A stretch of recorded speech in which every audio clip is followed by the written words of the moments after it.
Real talk, the metaphor messiah, man. I got this one. Let's go. You ever seen the morning star? Mr. Metaphor Messiah, back to show you who we are. I represent a legacy, up high here like the 70s. A different kind of mind, they say we only speak in melodies. Legend in the game, I think I found a solution. Got a crazy kind of flow, I need a verbal institution. Monster on the mic, I feel like hip-hop then adopted me. You pussy niggas shook, you let them turn this to a mockery. I give a fuck about their recognition. I'm trying to spit the fucking truth, somebody get the message.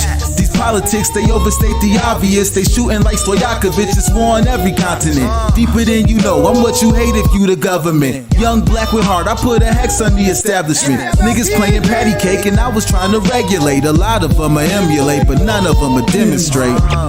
Hip-hop will never need a eulogy. They give us 10%, they trying to take away gratuity. Work for what you want, I learned that shit from fucking Aubrey. And she ain't never lied, I told her this was nothing new to me. This must be everything I'm dreaming. Happy Martin Luther King Monday. How are you doing, everybody up in the motherfucking chat? Hopefully you're having a good one. It's the start of another week, and we're here. We're rocking and rolling, and we have the entire copious crew. It's the MonDave crew. I'm pretty excited about the new MonDave crew because PeePaw is old, you know. There's only so many days that PeePaw can really commit. He's doing a lot, and he's a big morning show star now. He's got the world in his hands. So we spell him on Mondays because it's an all-girl power, well, mostly MonDave. We've got Xylee getting us real. The Nixie to the next, the blue-haired wonder on the producer role, and MattPitt, a wandering penis. Yeah, I have a penis. How's it going? Penis. But you have but you're also missing a foot. So he's also a dungeon master. I found that out today. That doesn't shock me. Him and Tommy are both nerds. I played D&D in like 2018. Like, what do you want from me? There's nothing wrong with it. No. No, I actually literally own a dungeon though. I am a dungeon master. Oh, like Onision? Yeah. Nice. I know. Oh God. That's a callback, right? That was yeah. horrible. I have a bunch of 18-year-old girls chained up in there right now. Whoa! No. They're 18. What? They're 18. Henderson. In this hypothetical, they could have easily as been fucking 28. I'm just saying. Make sure to ID them when I chain them up. Oh God, that's the Quagmire skit where they break the garage door and all the Japanese women run out. He's like, it's okay, the tag, it's fine. Giggity, goo. Oh, hello there, Nixie. Welcome in there into the producerial role, the board-running role, the blue-haired wonder role. Hello. Yeah, taking over a big, comfy, warm seat of PeePaw. You feel I am, so he can get some PeePaw action. He's in the chat. Oh. He's in the chat. Rivy, I did this for your penis, man. Come on. Oh my God. He ain't no play. See, she's a good battle. That's a good battle, Xylee. We do things for our friends' penises and vaginas around here. We look out for the genitals of our buddies. That's what we should be doing. We should be hoping, but nothing but the best for the pussies and penises in our lives. Because why wouldn't we? We care about our own penises. So why wouldn't our pals' penises and vaginas be just as important? That's what I want to know. I'm going to be honest. I'm not sitting here trying to think of Riveter's penis. You don't have to actively think about it, but if you do happen to think about it, you want it to be well fucking taken care of. You know, you're hoping. True. Right. You don't want it to like fall off like a fig. That's true. Right. You wouldn't want that to happen to Exactly. people. That's my only point. So, in that essence, I hope your titties and pussy are doing good tonight, Xylee and Nixie. Yep. Yeah. I'm being a good person. Matt, I hope your penis is popping, baby. I hope that penis is popping tonight. Only on Mondays and Fridays. Everybody. Welcome to MonDave, everybody. I can only do this level of shit when I have two women on the panel. Did you hear the silence for like 2 seconds there? It's like the butthole just, I love it. I love it. Oh, dear God. It's exciting.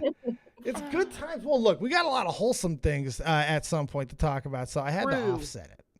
But first, good point. But first, before we get into all that, let me do my doucheorial things here and start going around the horn. How's your week and what's going on, Xylee?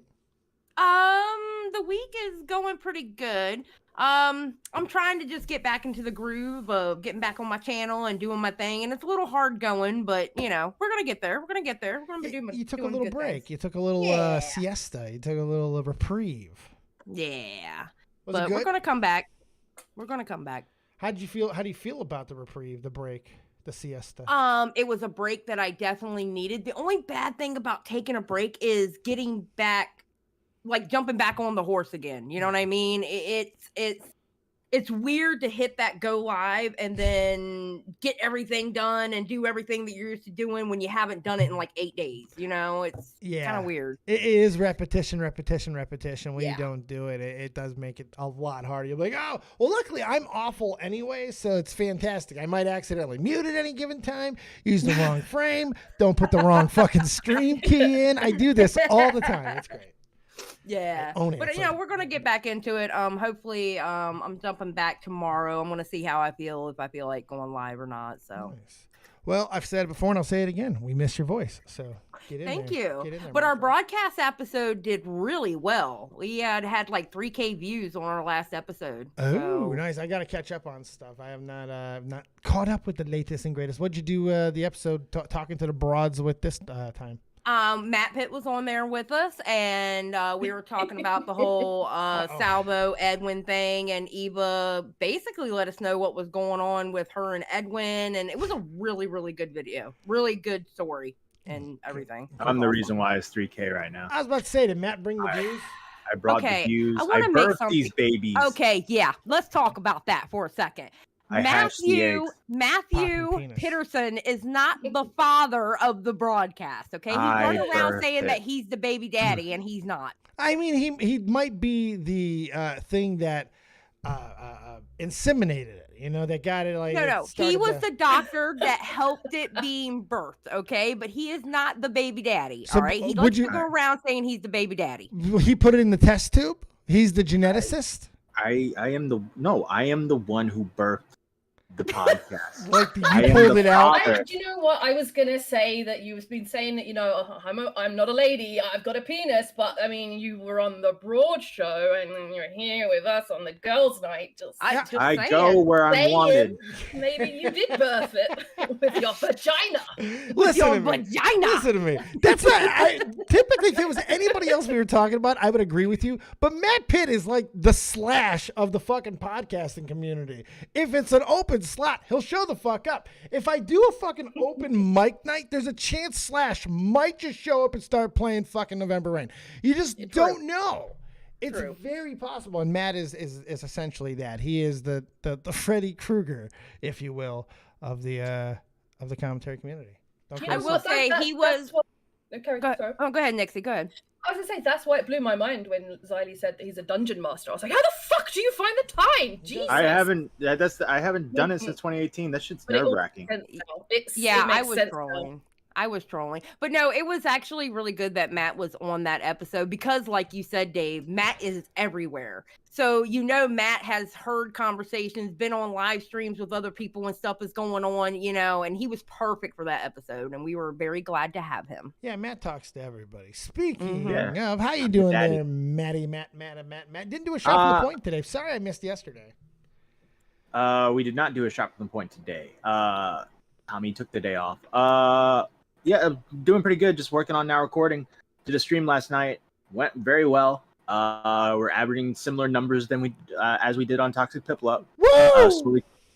Slowly cruising on subs, getting close to 600. We're getting there. Nice. Things are looking pretty good. Pretty exciting with that because, you'll be here all week and doing shot from the point all week. And then as we get closer to the end of the week, Sunday, we got a pretty good fucking show. We got the entire Now Recording podcast will be the special guest co-host on Sunday. Sunday Super Show. We're going to talk about everything. Take calls, questions. We're going to deep dive into Now Recording. We're going to get into all of it, all the things you might want to know. Trivia stuff.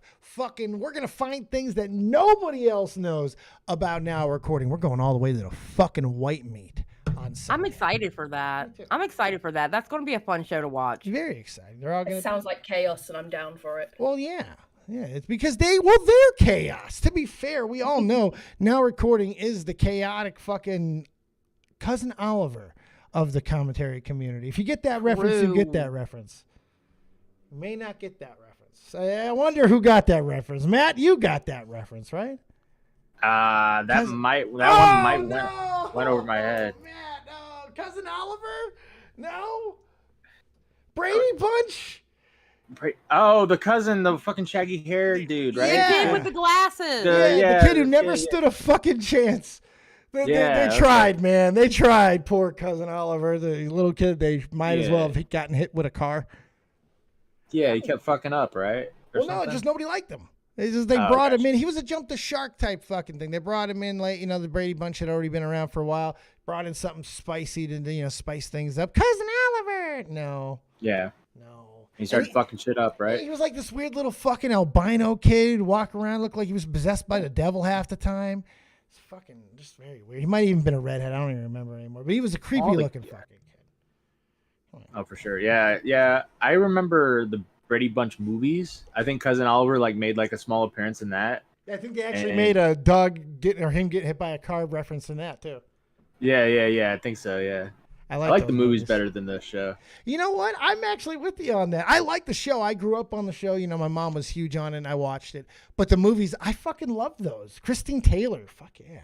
I was just always impressed at how much they looked like the characters they were playing. It was crazy. They nailed them. Yeah. They really did. And there was just some funny moments. They got a lot of cameos, and both movies were fucking just stupid and funny. And I still watch them. I'll still check them out every so often. Yeah. This is a perfect fucking opener for what we're getting into. We got a lot of little nostalgia bits today. It'll be a fun show. Other than that, everything going well, Matt? Going great, man. Going great. Just keep on keeping on, Yeah. Well, I would say one foot in front of the other, but that feels insensitive. Nick's. Dad joke. I love it. Yeah, it was good. Nixie, how you doing there? Gorgeous. Welcome back. It's been a couple of weeks since you've been in the Copious Kingdom. Since the travesty of the ads and shenanigans, everything that could go wrong went wrong. And I was like, yeah. It was endearing. That's me. As a person who never gets any of that stuff right, it was endearing. But you got it right tonight. You're all rocking and rolling. Look at that. She's got it just. I nearly didn't. Ziley helped me. I was like, oh my God, I got the wrong screen up. That shouldn't be happening. What's happening? And then I panicked, and then it was all good. It was fine. By the way, thank you, Ziley, for the thumbnail tonight, and thank you once again for helping getting our thumbnail game on par. Oh, absolutely. I loved when I saw that picture of him. I said, "Oh, that's it. That's the one we're putting up there." Such a good picture of Brendan Fraser. I love him so much. I'm a big fan of Brendan Fraser. Huge fan. I grew up on this dude. I always rooted for him growing up. We might as well go ahead and get right into it. I love this guy. I love his movies. The Mummy is one of my fucking comfort movies. Airheads is one of my favorite movies of all time. Encino Man. They're all fucking great movies. Love Encino Man. Right, Matt? I mean, Encino Man is a classic. You can still watch this day. That has some legends in that fucking movie. You got Samwise Gamgee in that bitch. Rudy, motherfuckers. God damn. Yep. No Weez in the Juice.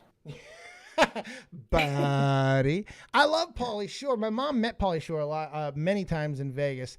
And me being a comic freak in nature that I am, Mitzi Shore, his fucking mother, very important person in the comic owner of the comedy store, right? The comedy store.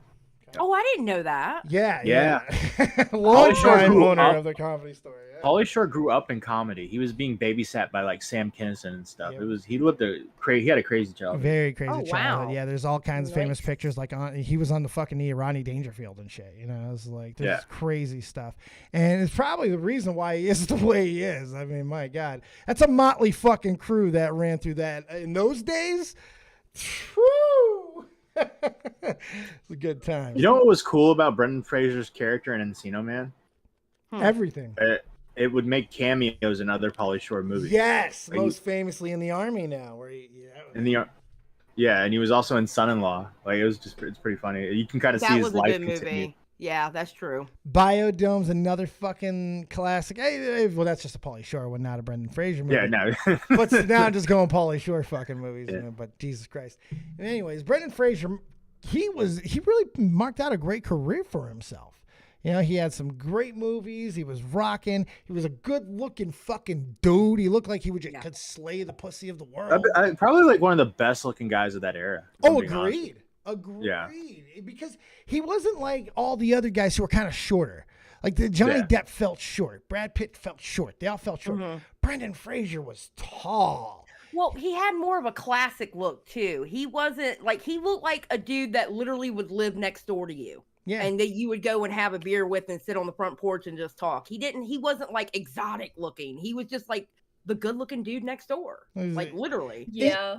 In the early days, he was painfully good looking. I'm sure Nixie loved him because he had really big fucking caveman shoulders. Do you know what my first movies with seeing him in was? What's that? George of the Jungle. Oh, I hated that movie. You caught him late. You caught him in the movie. down fucking. That was like, the start of the downfall. Yeah. But I love it. I mean, come on. But he was hot though. Just saying. Yeah. That was good looking. And he was whispering to horses and stuff. It was like, oh. You know what's an underrated Brendan Fraser movie that no one talks about? The Scout. With Yeah. I've Yes. never seen that. Yeah. Yes. That movie's so fucking good. It's painful. This fucking oh my god, it's a ridiculous fucking concept, but it's so fucking great. There's a baseball scout who finds this incredible talent down in Mexico because he's being punished. He works for the Yankees. It's unbelievable. The movie's fucking awesome. Yeah, and the guy he scouts in Mexico turns out to be like the greatest baseball player of all ever time. lived. Like throw 100 miles per hour, can hit bomb home runs. Yep. Like he's literally Hideo Itami. Is that the guy? Yeah, Ohtani. Yeah, Shohei Ohtani. Yeah, Shohei Itami. Yeah, exactly. Like he's literally like Babe Ruth and reincarnate. Yeah, and then they take this fucking 180 turn and they make it about something else pretty much. I don't want to spoil it for who hasn't seen it, but they really go ham. And they got what's in there? Dark. It gets real fucking dark, but they pull it out. It's just a great flick. Great flick. Go watch that movie. Have I seen Monkey Bone? Unfortunately, yes. Unfortunately, I watched everything Brendan Fraser, including the one with Elizabeth Hurley, a fucking devil movie, Bedazzled. Was it I love Bedazzled. No, he did those two back to back, bro. Those are bad. I loved Bedazzled. Those are rough. Those are rough. Ah, the sunset. It's so beautiful. So bad. Those movies were awful. But so he goes through this really bad downfall. He goes through he loses his mother. He fucking goes through a really bad some allegations of some abuse type stuff. He gets divorced. All this shit. He falls into this pit of depression. Pictures start showing up of him looking like really out of shape. He does the other mummy movie kind of out of shape. All this type of shit, right? Don't really hear about him anymore. Well, since like 2015, he kind of just moved to TV. Started doing all these TV roles on minor stuff that's a little bit more major stuff. And then he does a couple of movies. And most recently, he does this movie called The Whale, which is funny. To me, there was humor in that because he was fat for a while and everyone was making fun of him. Yeah. As mean as that is, I feel like I could do it because I was over 500 pounds once in my life. I'll laugh. Right. But Dave can say it. If anyone can. He was a little chubby. He wasn't even that fat. Like he wasn't like. He looked a little bit like a melted snow cone at some point. At some point, he got really bad for a moment, but there were some pictures that leaked from the movie because this movie had been in production for a while, and those are being circulated as what he really looked like. So, oh wow, yeah, really, yeah. I even fell for one. I started making fun. I was like, Brendan Fraser, like, no! Fraser. He really let himself go. I did. I fucking did a whole. I was like, what the fuck is up with Brendan Fraser? And someone was like, Dave, I think that's fake. I'm like, oh, thank fucking God. He doesn't look great though. I'm like, fair enough. But the movie turns out to be a banger. It's about a guy who is 600 pounds, who basically he knows the end is coming. And he's trying to reconcile with his daughter that he hadn't seen in years. So it chronicles those 5 days. And it's just a fucking really, really powerful movie. And he won an award for it. And it was cool. And then he gives this speech. The speech is great, but it goes viral overnight because he gets real emotional. I think Brendan Fraser's, if I'm being honest here, I think Brendan Fraser's really happy that people are starting to see him as Brendan fucking Fraser again. I mean, Yeah. this is the equivalent yeah. of Ricky Martin getting a hit again. You know, it's like it's been a long time. Is it though? I mean, Ricky Martin fiddled with his nephew, so. Oh, I didn't real. Did he? Yeah, Did he? yeah, he Yeah. got busted. His Did he? nephew was like 13, I think. Or Oh, something Wait, like whoa, that. whoa, I whoa, didn't know whoa, that. whoa, whoa. I don't remember. Like, I know that it happened, but I don't know if it actually happened. She's right? into superstition. He was in Menudo. You guys Oh, he's remember into some kind of dolls. Menudo, man. You don't remember Menudo? That was the band that kicked you out once you like hit 19. Like, Yeah. motherfucker. The Spanish, the Spanish Backstreet Boys. Yeah. Or the New Kids on the Block, but Spanish. But I was the joke was that Brendan Fraser really needed something huge, so everybody rooted for him. But it goes viral, and I was fat. This touched my heartstrings. So let's get wholesome. Play that shit, Nixie. Play. Go. I was in the wilderness, and I probably should have left a trail of breadcrumbs. You know, but you found me, and like all the best directors, you merely just showed me where to go to get to where I needed to be. Pause. I just want to say that, as beautiful it is, was profoundly nothing. And I love when people say profoundly nothing. That was a nothing phrase. If you go back and listen to it, it's beautiful, but it's a nothing phrase. Showed me where to go. Play it again. Get me It's so funny. where I needed to be. I think it makes sense with what he says later, though. I know, but it's still Why did- really funny. It's just hysterical to me. All right, we'll play. Keep going.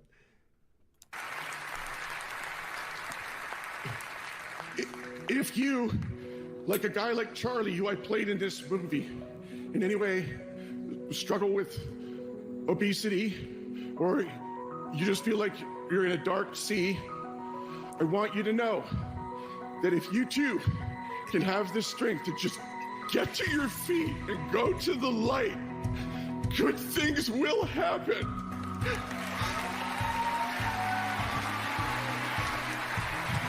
Thank you. Henry Winkler, the Fonz, man. Yeah.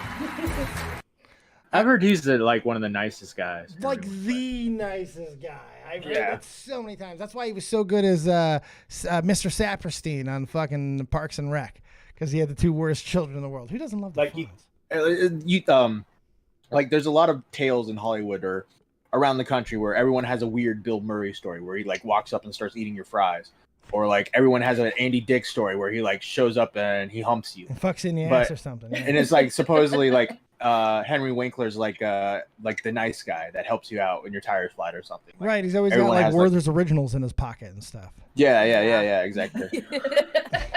He's got a fucking Nice old almanac. guy. Candy. It's Have a candy. So I mean, this really spoke to me, like, because you guys know, and the chat knows, I was bedridden, man. I was in a dark place. Literally, I kept the room dark so I would not see light. This is reality, and getting to your feet and seeing light. I mean, those were just two very specific things to say to someone who's a big fucking soft ass mush buff like me.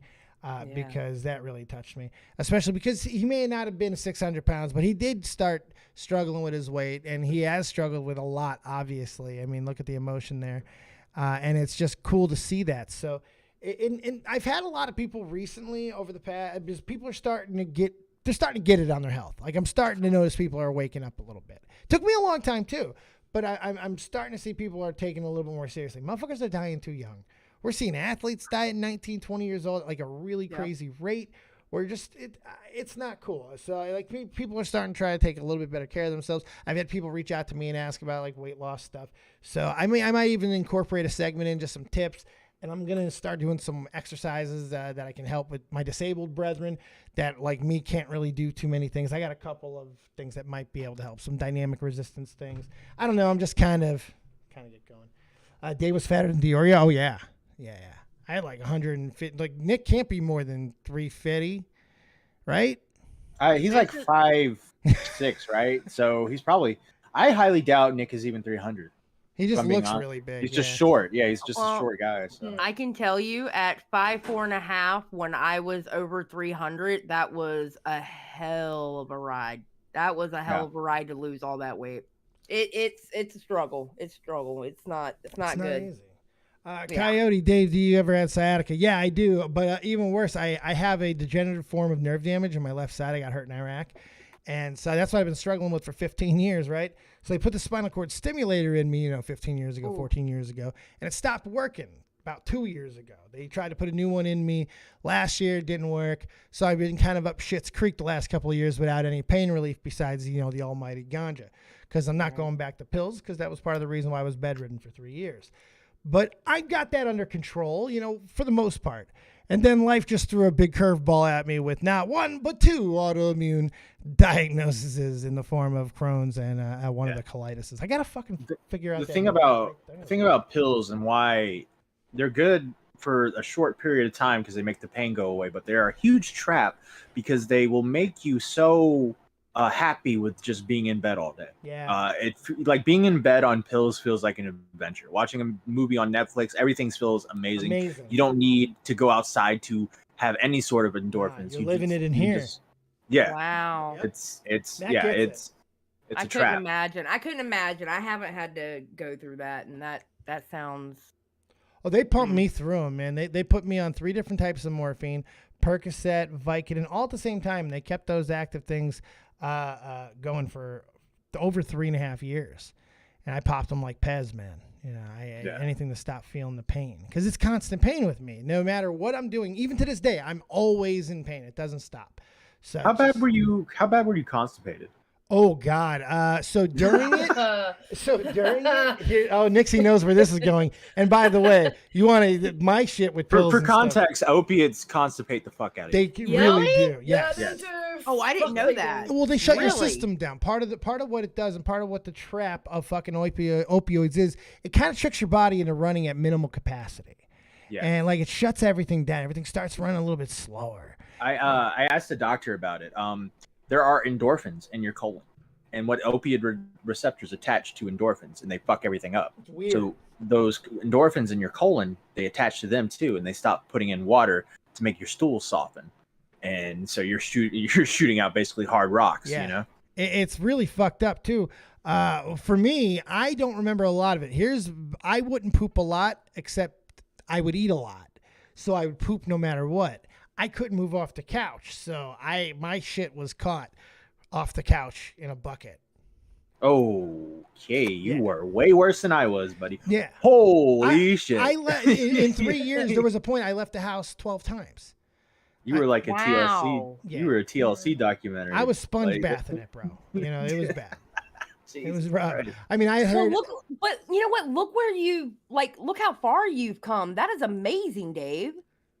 Yeah, it's cool. Actually, the last few years, I'm so proud of you. I say it all the time, but I'm so proud of you. Yeah, no shit. Me too. That is amazing. That's really good, Dave. That's most people don't come back really. from that, man. You got good job. I got lucky. Absolutely. Yeah, I got lucky that my organs seemed to be okay. Everything's all blood work came back fine recently again. I was like, what the fuck?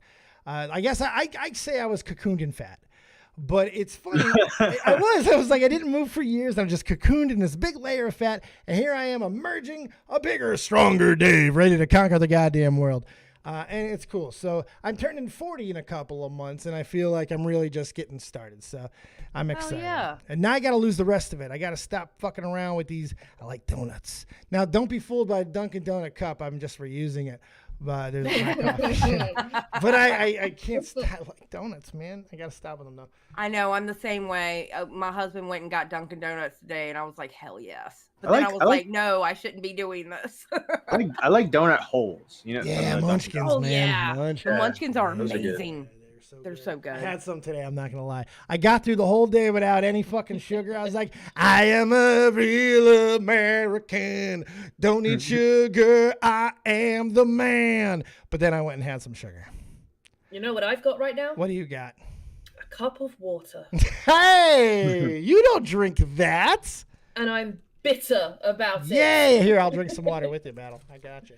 So she's gonna hate that Damn I'm gonna do this, but since we sucked me off there, I gotta tell you, a couple of years ago when I was losing all my weight and shit, a big inspiration came into my life in this channel, and one of my best friend would turn into one of my best friends, and now the Monday producer, Miss Nixie, who has struggled with a lot of shit, and she's on probably more medication than anybody here.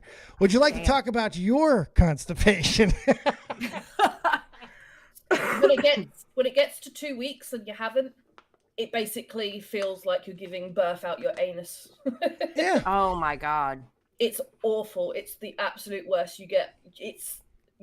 My kids, one time I had it so bad, my kids literally were like really young, and they like wrung my mum in tears because I was screaming so much from the bathroom, like pain. Oh my God. And my mum came in and she was like, "What on earth?" I was like, "Mum, I can't poo."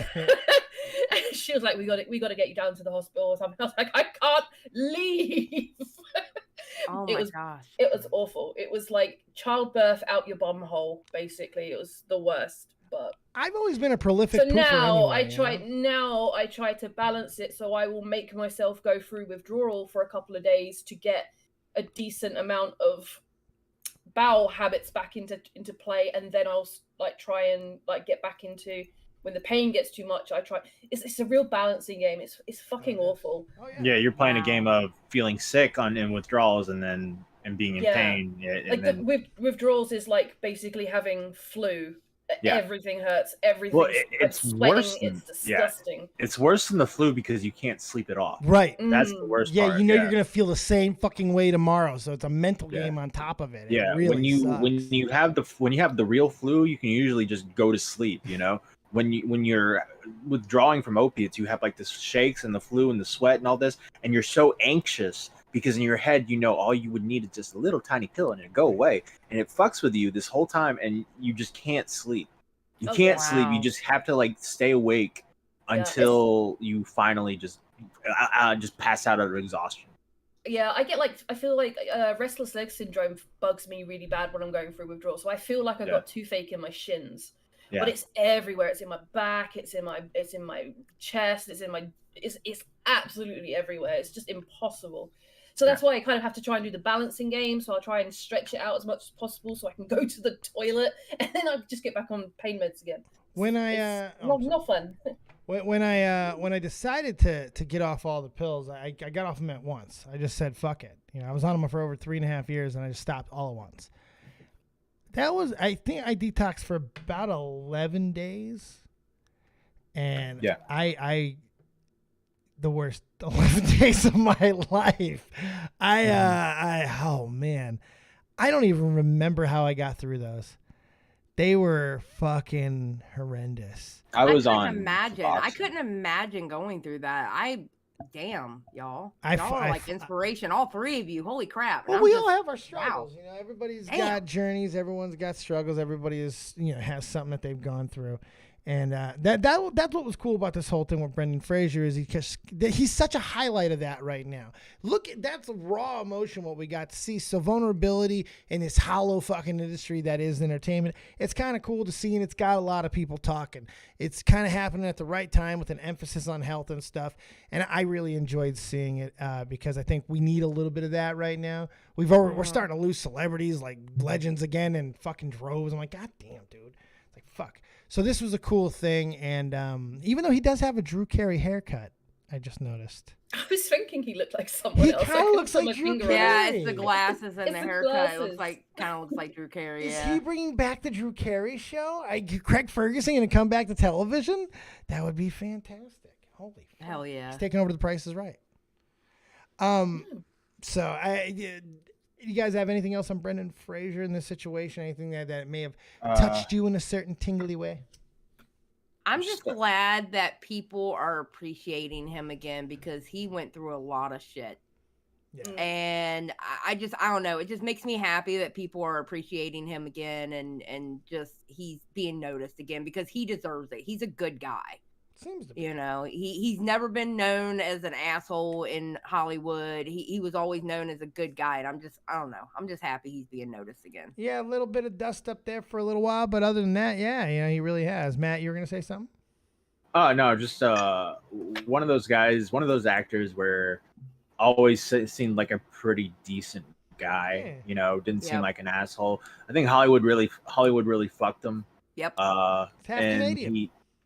he dealt with a lot of issues with. I think he was being harassed or something. Yeah. Something like that. And I always felt kind of bad for him and stuff like that. But he seemed to have made it out now. So.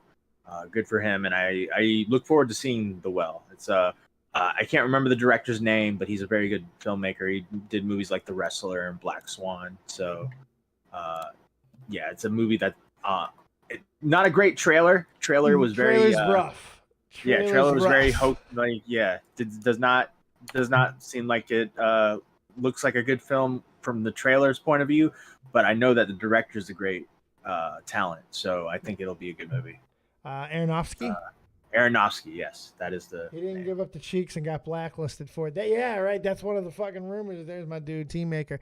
It's cool to see him again. It's just like, how do you not love Brendan Fraser? Go watch Airheads and you'll see why we all love Brendan fucking Fraser so much. Yep. He's great. He's a good guy.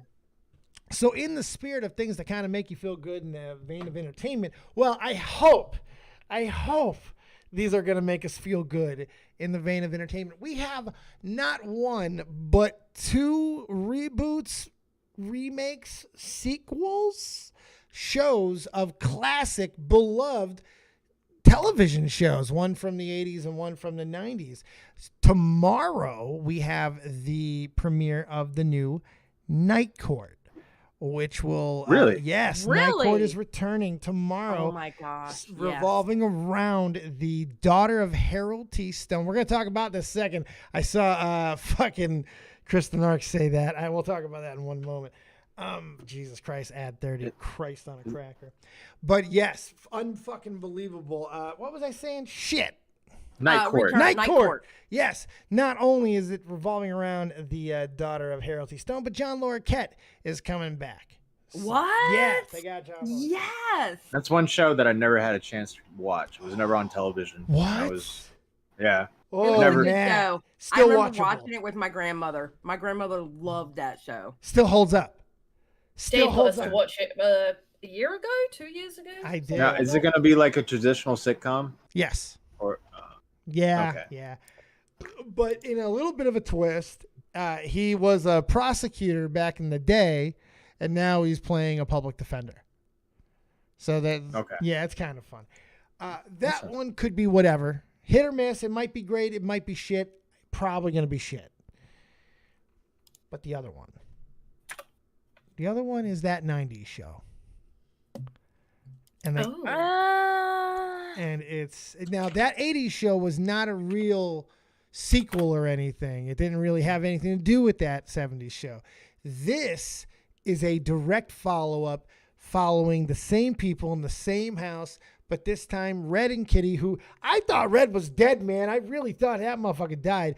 Red and Kitty as grandparents now now with a new group of kids fronted by Donna and Eric's daughter. Eric is having some problems with her, so comes to live with Grandma and Grandpa for the summer for some fucking reason. Finds a whole new gang of friends and craziness ensues. They even got Tommy Chong back. Everybody except Danny Masterson, apparently. well, obviously. Well, yeah. I read recently he beat the charges. Did Did he? he beat the charges, or did Or something settled, or I most thought it of was them like were. it was like a hang jury or something? Oh, you mistrial or something, but it looks like Yeah, he might mistrial. walk. It looks like he might walk for most of this. I'm He's got not sure. Scientology on his side, so Yeah. Uh-huh. Look out for Leah Remini, motherfucker. It's Yeah. coming for you. Oh yeah, the jury deadlocked, and prosecutors announced on Tuesday they will pursue a second. Oh, trial they are against pursuing Danny now? Masterson. Okay. Yeah. Okay. Yep. I wonder what that's gonna fucking continue to play out for a long time. I don't think this is going to be good. No? You think he's gonna get the show? The show. I don't know. It's 50-50 for me. Doesn't look 90s. I don't know. I can't just doesn't hit. It doesn't check the box. I know. Here's the thing. I wasn't really a big fan of the 70s. Oh, show. okay. I like I liked the first season, but it got pretty repetitive. Like I enjoyed watching it with my parents every now and then, but it was one of those shows. It's a lot with these sitcoms. You see one episode, you've seen them all, kind of. Fair. Yeah, I like Red. I did like in the trailer the reveal of what's his name, the foreigner. Yeah, Fez. Fez, that he's a hairdresser. I think that's pretty funny. I don't know. This show kind of annoyed me sometimes. So. I loved this show growing up, man. This was my Friends. Friends was my Friends, but this was my Friends. And I loved this show. I went crazy with it. And I'm excited to have it back. I don't give a fuck. I get to see Donna and Eric, and they have a daughter. I get to see the basement again. Weed, yes, and 90s references. I don't trust sitcoms because what they did to Roseanne was horrible.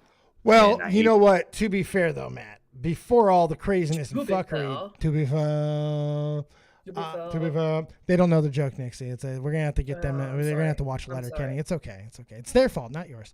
To be fair.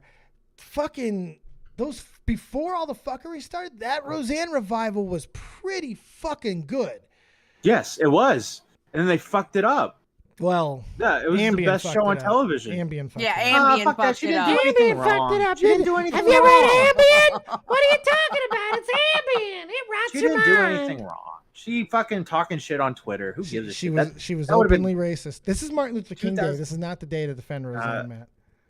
2010, it would have been perfectly fine. That's all I'm saying. Like, fucking her, slap on the wrist, slap it on the wrist, and like, let's go make some more television. It's Martin Luther King Day.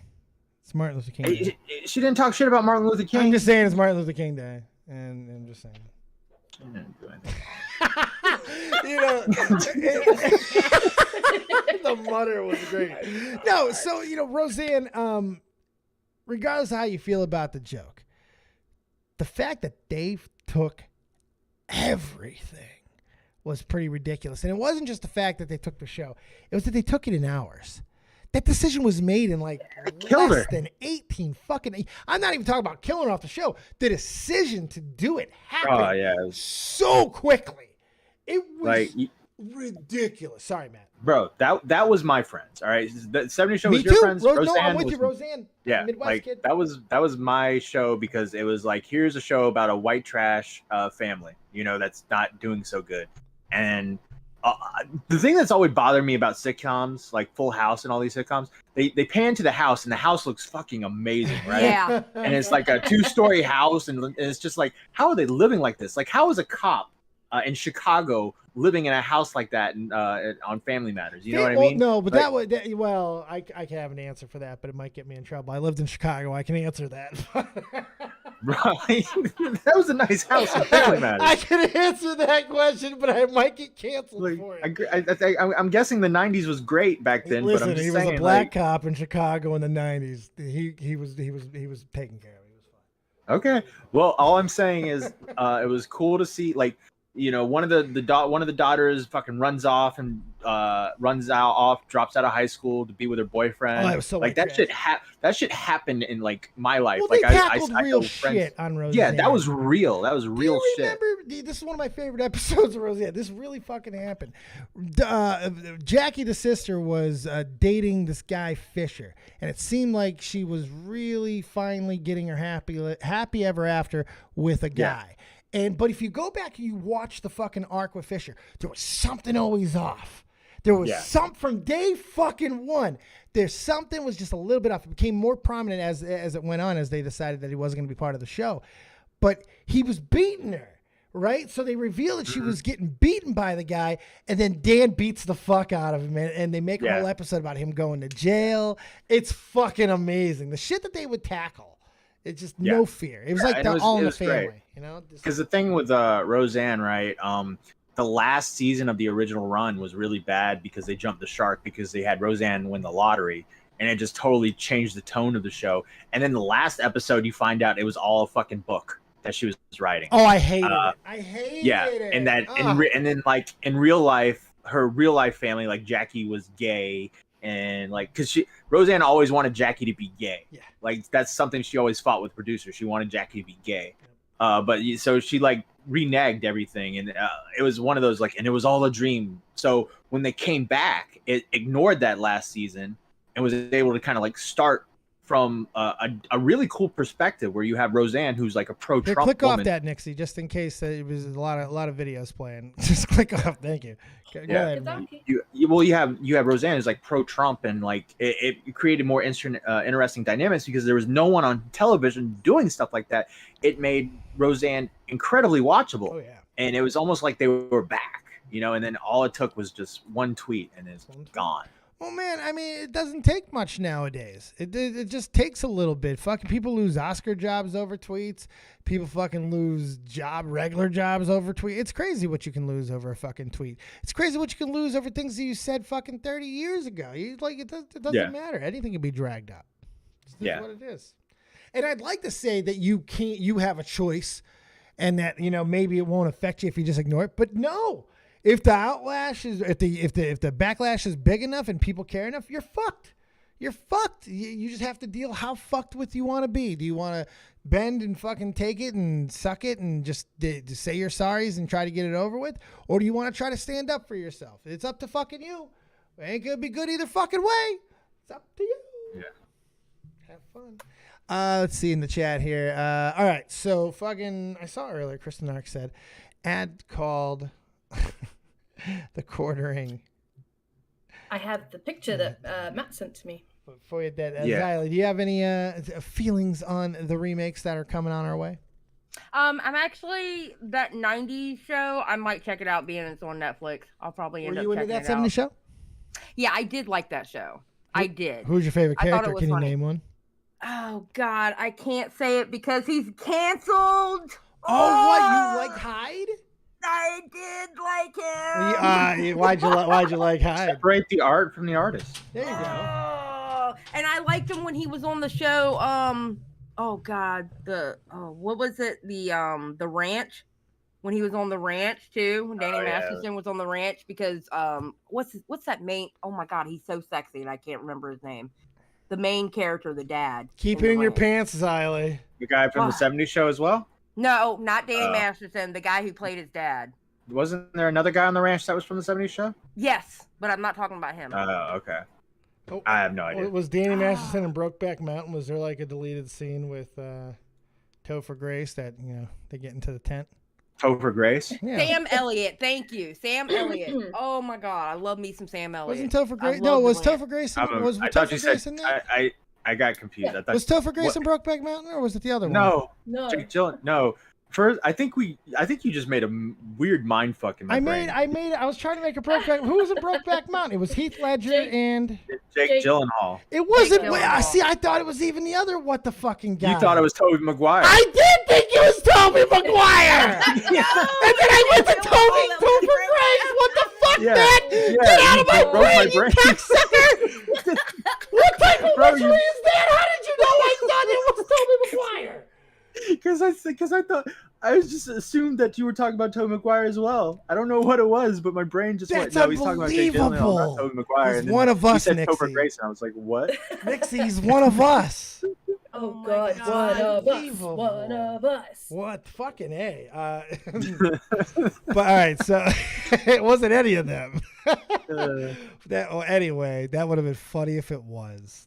And I do watch the Connors. I actually like the Connors. It was good. I can't watch. It's gone now, right? I refuse. Is it No, they're still going on. Yeah. I refuse to watch it. I see a clip every so often. I'll click on it just out of curiosity, and it's just so over the top and dramatic and. I'm in agreement that John Goodman was the best part of Roseanne. Agreed. However, I'm not going to watch a show about Roseanne's family that's not with Roseanne in it when she's still alive. Yeah, I'd watch Dan. I don't know. I like it. I'd go watch Dan. Dan is amazing in that show. Has anyone watched the new Fresh Prince remake? No, I saw one scene. It was just so bad. It looks really bad. It's just a white kid just singing the N-word with the cousin? What's the cousin in Carlton? Like Carlton's hanging with his white friends and they're all saying the N-word. Get the fuck out of here. Yeah, and the Will Smith guy, the character, like the new Fresh Prince guy, walks up to Carlton and is like, yo, you gonna let them say that? and he's like, they're just my friends, okay? Like it's like it's so stupid. He gave them the pass. Bomb. Not only is there a remake, they decided to. You know what Fresh Prince of Bel-Air needed? No laughs. Yeah, no laughs and a serious plot. Let's go drama. Let's go drama. What's up there, Rune Leon? Bass Carlton. He's just my friend. It's not unusual. That was another show that was very fucking good, by the way, that would mix serious shit with comedy. Sometimes they would go too far with the fucking serious. It was funny, but I got the same vibe from the 70s show. You've seen one, you've seen them all, in my opinion, when it comes to Fresh Prince. Will Smith's really funny in it, though. It depends. Like the early shit, I would say the first 2 seasons of Fresh Prince are really fucking great, man. Like really, really great. And there's some great episodes later on. But that was a good TV show for a while. But you're right. I think sitcoms are formulaic, man. You got to understand, like, there was no internet, right? There was no like Netflix or something. So you turn on the television, and the way television worked was if it's not primetime hours, then they're just fucking showing you reruns of sitcoms all day long. Yeah. So it would just be Fresh Prince, and you just watch all these mundane Fresh Prince episodes. You get so tired of them. So they're all ingrained in my brain. And like it's the same with the 70s show. I just can't I can't enjoy them. You know what I mean? Standard sitcoms, especially the 3-camera fucking variety. It's just they're hard now. They're dead. They don't exist. Oh, they're so dead. That last run with that stupid show, the Bazinga or whatever. Big Bang. Yeah, Big Bang. That was a horrible. Okay, sitcom. I couldn't watch That is one show I could never get into. I could never get into Big Bang Theory. Up to season 8, but that was it. That's what killed sitcoms. That was the show. Yeah, it was done after that. And that's what killed sitcoms. It changed. Sitcoms changed a little bit. There was a show. There was a couple shows that started. There were that had that documentary style, like Parks and Rec and fucking The Office and stuff. And the format changed. It really did, and it kind of saved the genre a little bit. And but now that's even gone. We don't even have anything that really took that. Stop calling me Tommy. Oh shit! So it's interesting to see where we're gonna go from there, because there's nothing as far as the sitcom goes. I don't know what. Maybe don't bring any back. I'm not sure, but. Zyla, is there anything that you want to see brought back that they haven't already, or are you done with all the bringbacks in general? Honestly, I'm tired of all these bringbacks with movies, with TV shows. Like, have they do they not have a sense of make-believe anymore? No. It's like they're constantly going off old stuff. Yes. Bring out something new. Hey, Dave, I'll be right back, okay? Yes, Matthew. There's seriousness going on. He's in trouble. If Tommy's up this late, something's going on. It's not good. It's an hour later for Tommy than it is for you, Nixie. Yeah. It's late. Damn. All right, so I'm tired of all these remakes. I really am. Come up with something new. I'm over it, especially with movies. Yes. Yeah. It's ridiculous, Zyla, right? But at least, that's why we can full circle it to Brendan Fraser, The Whale. That's an original thing. Yep, exactly. So and that makes me happy. How do we solve the problem? It's almost like, how they joke with YouTubers saying that YouTubers are chasing views. That's exactly what Hollywood's doing right now. They're chasing views by bringing back nostalgia. Yeah. For too long. Definitely. Yeah, they've been doing it way too long. They need to come up with new concepts. And just do their thing. I'm so sick of these damn remakes. Korean cinema is all I'm saying. I'm telling you guys, got to watch Korean cinema. You want to see one of the fucking best movies you'll ever goddamn see? Go watch The Witch. It's a great movie. So good. Really? Oh, yes. Zyla. Dave is on a kick for The Witch at the minute. And The Witch 2. I would love for you to watch The Witch so I can have you watch The Witch 2, and I can avoid the mistake that I made with Nixie and Fake. I had them watch the dubbed version rather, of The Witch 2. We should have watched the regular audio version. A far superior movie. I'm gonna have to watch it. Where would I watch this movie at? It's they're on Peacock. They're pretty much, you can find them just in Google it. It's called The Witch Subversion. The Witch Subversion and The Witch Part 2, the other one. They're unfucking believable. They're so good. Nicole, Dave, I just watched The Witch Part 2. fucking banger film, Nicole, is it not? Yes, it is. If you, it's horror, it's not even like horror. It's action crazy. It's so fucking good. I'll have to check it out. Yeah. I'll have to find it and check it out. I think you'll dig it. I'll watch it with you if you want. Don't get me tempted. All right. So, what happened here, Nixie? Ad decided to call the quartering a pedophile. So this literally just got sent to me by Matt. I have no idea what actually happened. You fight people, even have them feel false. Sounds like Ad did. So wait, there was another. Where's the original tweet where he actually calls him it? Let's have a look, see, shall we? Yeah. I thought I found it, and then Yeah, I thought you had it up there actually. no, I had that one. It's chaos. It's okay, Nixie. I believe there he's right there. He was the first one. Oh yeah. Oh my God. I'm sorry. It's all right. I'm new. Ad's doing something of interest. This doesn't happen all the time. Yeah, I know. Did he delete it? Yeah, there was more shit here a minute ago. I swear to God. There it goes. The tweet was deleted by the author. Oh, Jeremy's deleting tweets. Well, he always deletes tweets. Oh yeah, he always tweets and deletes. Jeez. All His right. page doesn't exist. Go back to that original one. So Oh, you blocked him. That's what happened. That's what Okay. That's what Matt. So he sent me. called him a pedophile, and then the quartering comes back with, you follow 2,000 people and have fewer followers. I'm not sure you're in any position to be interjecting opinions. What?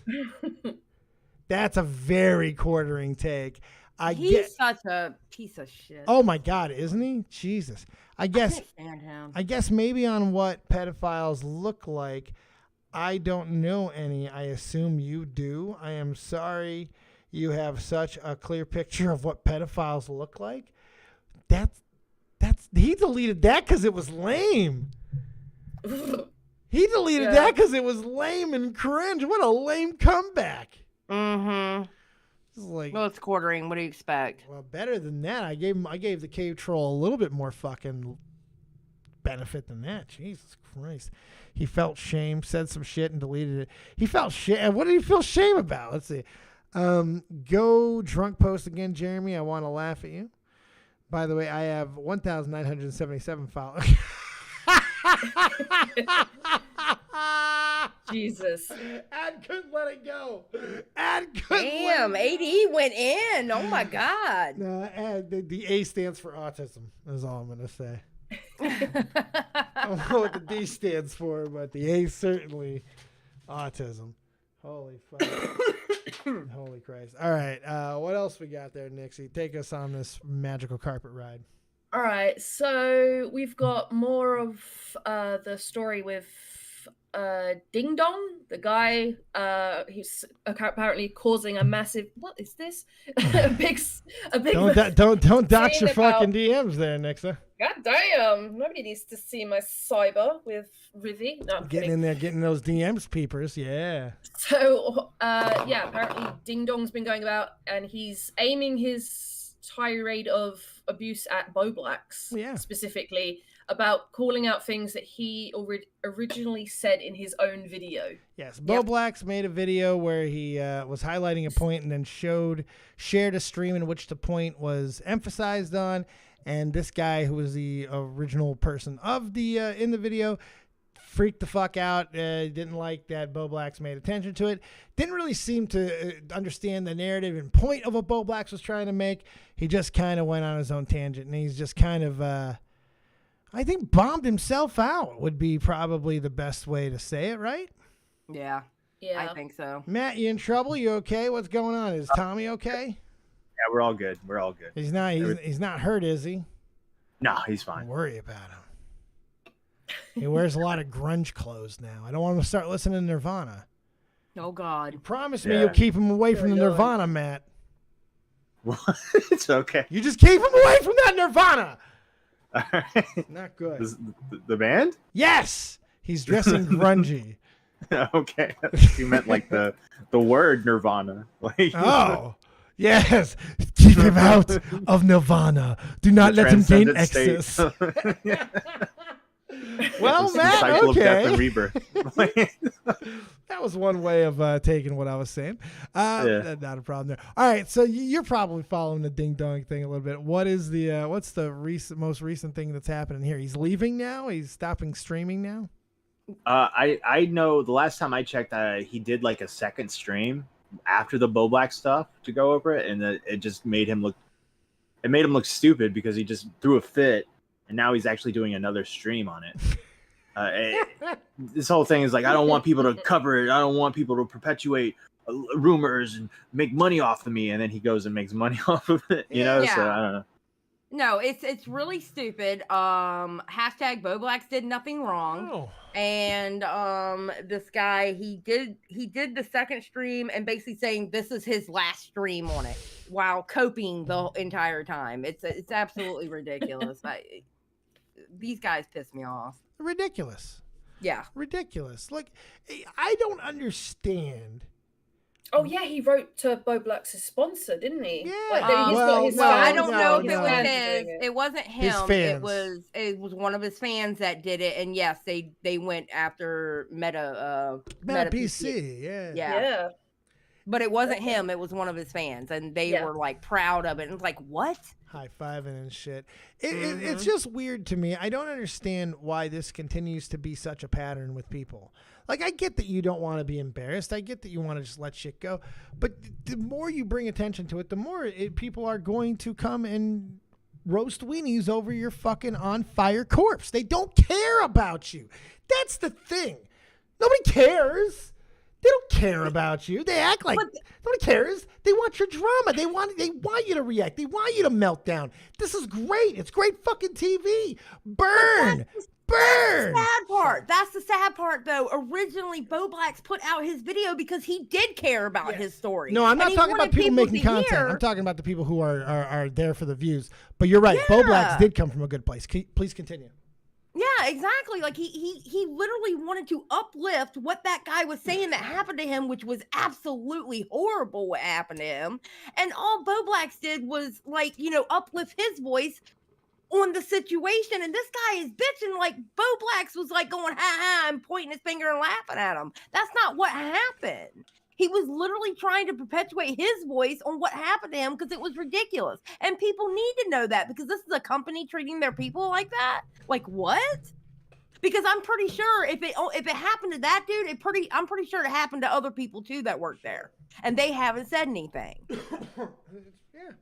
It's ridiculous. It's never about the actual situation, guys. You gotta always remember the response and reaction is always going to be more important. And if I need to state it, it's real simple as to why. All the things that we report on, all these stories and things that happened in the past, even when we have some context, like videos or streams or text, or the people who are watching, they'll never be able to see it in the full context that they can to make a fully complete fair judgment of that original situation. It's physically impossible, but they can with your reaction. They can see everything you could do. They see how you respond to it. They see how you respond to the reaction to your responses. They see everything. And that's what becomes important because that can actually really mold how people feel about the original situation to begin with. Ooh, if he was capable of this, why wouldn't he be capable of that? It allows for logicals. The best thing you can do is shut the fuck up sometimes. You know, it really has me to the point. This guy really has me to the point. It's almost like what happened to Ackman and the way Ackman acted. I stopped caring. I didn't give a shit anymore. And honestly, I don't know if I care what happened with this dude anymore because the way he's acting and what Bo Blacks did. Yeah. And Dubious in the chat says his argument was that it was a dead issue and there wasn't a need for Bo Blacks to make a video. That's not on him to decide. Once his situation is out there, you don't get to dictate and determine who talks about it at what point. The internet is too vast for that. People are going to find points of interest. And the story got relevant again. So you don't get that fucking choice. Yeah. Bo Blacks was making a point using that as a narrative. Sorry. It sucks, but that's it. Tough shit, right? Am I wrong on that? No, you're not wrong. You're You not are right, wrong at sir. all. I don't know. Well, I guess only time will tell when it comes down to It just irritates me because I don't know. Somebody actually trying to listen. It obviously bothered you enough that you went on a live stream and you talked about it. Okay, and this is a group that apparently, like Bo Blacks, watched them, and he really liked Game Grumps. And then to find out that a company that you really liked and you really liked watching their stuff, and they're treating their employees like that, and Bo Blacks wants to make a video about it, and now all of a sudden Bo Blacks is wrong because he's actually using your words that you said about the company and how they treated you, and you're mad at Bo Blacks for that when you publicly put it out there. fuck out of here. Yeah, fuck out of here. Honestly, it's gotten me to the point I don't even care anymore. Right? Right? Yeah. Because I mean, fuck you, dude. I mean, you know, that type of apathy is normal when these type of reactions happen. So yeah, he's off the internet now, so I guess it's over, says Dubious. Yeah, fair enough. By the way, big shout to the chat. Hopefully you guys are doing good. Hit that like button, smash it, give it a big old kiss. I know there's a lot of entertainment going on tonight. There is a lot of stuff happening. There's a massive Monday Night Football game going on. Massive. Just started. Go Sports. That's that one. That one's a kind of a cool one. Go Sport. I think it's the first Monday Night Football playoff game. Oh my God. Yay. We love sports. Women. Come on, man. Come on, man. Whatever. I am so glad my husband is not into football and stuff like that. Well, you married him for a reason. Yeah, damn right. That was one of them. Was he a good? Can he crochet? No, but he's a damn good tank on World of Warcraft. Just saying. Oh, I thought you said taint. No, tank. Tank. Gotcha. Who's the tank? Tank it. What's the name? Who's the priest? Thank you, Nixon. Sorry. What else we got there, Miss fucking What have we got? World of Warcraft? Matt, did you have anything extra to add about this before I? This was just ongoing. Like, I saw this while we were doing the show, so I do not know how this fight started. Because so the post was all deleted. There wasn't really much chase up to it. Jeremy deleted. Yep. Doc and Radio, Bucks winning big tonight. I hope so, because I hate the Cowboys. And fucking A right there, Doc. Thank you. A little penis injection. Something like that. Something like that. Not that. Something like that. All right, what do we have here, Nixie? Moist Critical? Moist Critical. This was just really wanted me to show you this because he thought it was a fun little fluff piece for you to react to. It's not a baby dick in your ear, so... Yay! I'm glad Riveter didn't send you baby dicks. Apparently, well, it's kind of not baby dicks. Oh. Moist Critical was streaming and didn't realize that his mic was open to the entire game.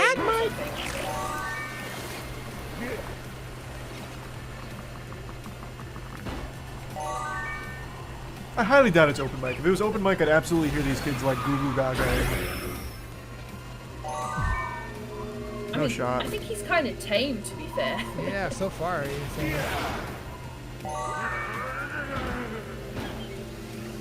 Oh, it's the kids that are open mic. It's the other people. I think the whole game is like open I just mic. missed that.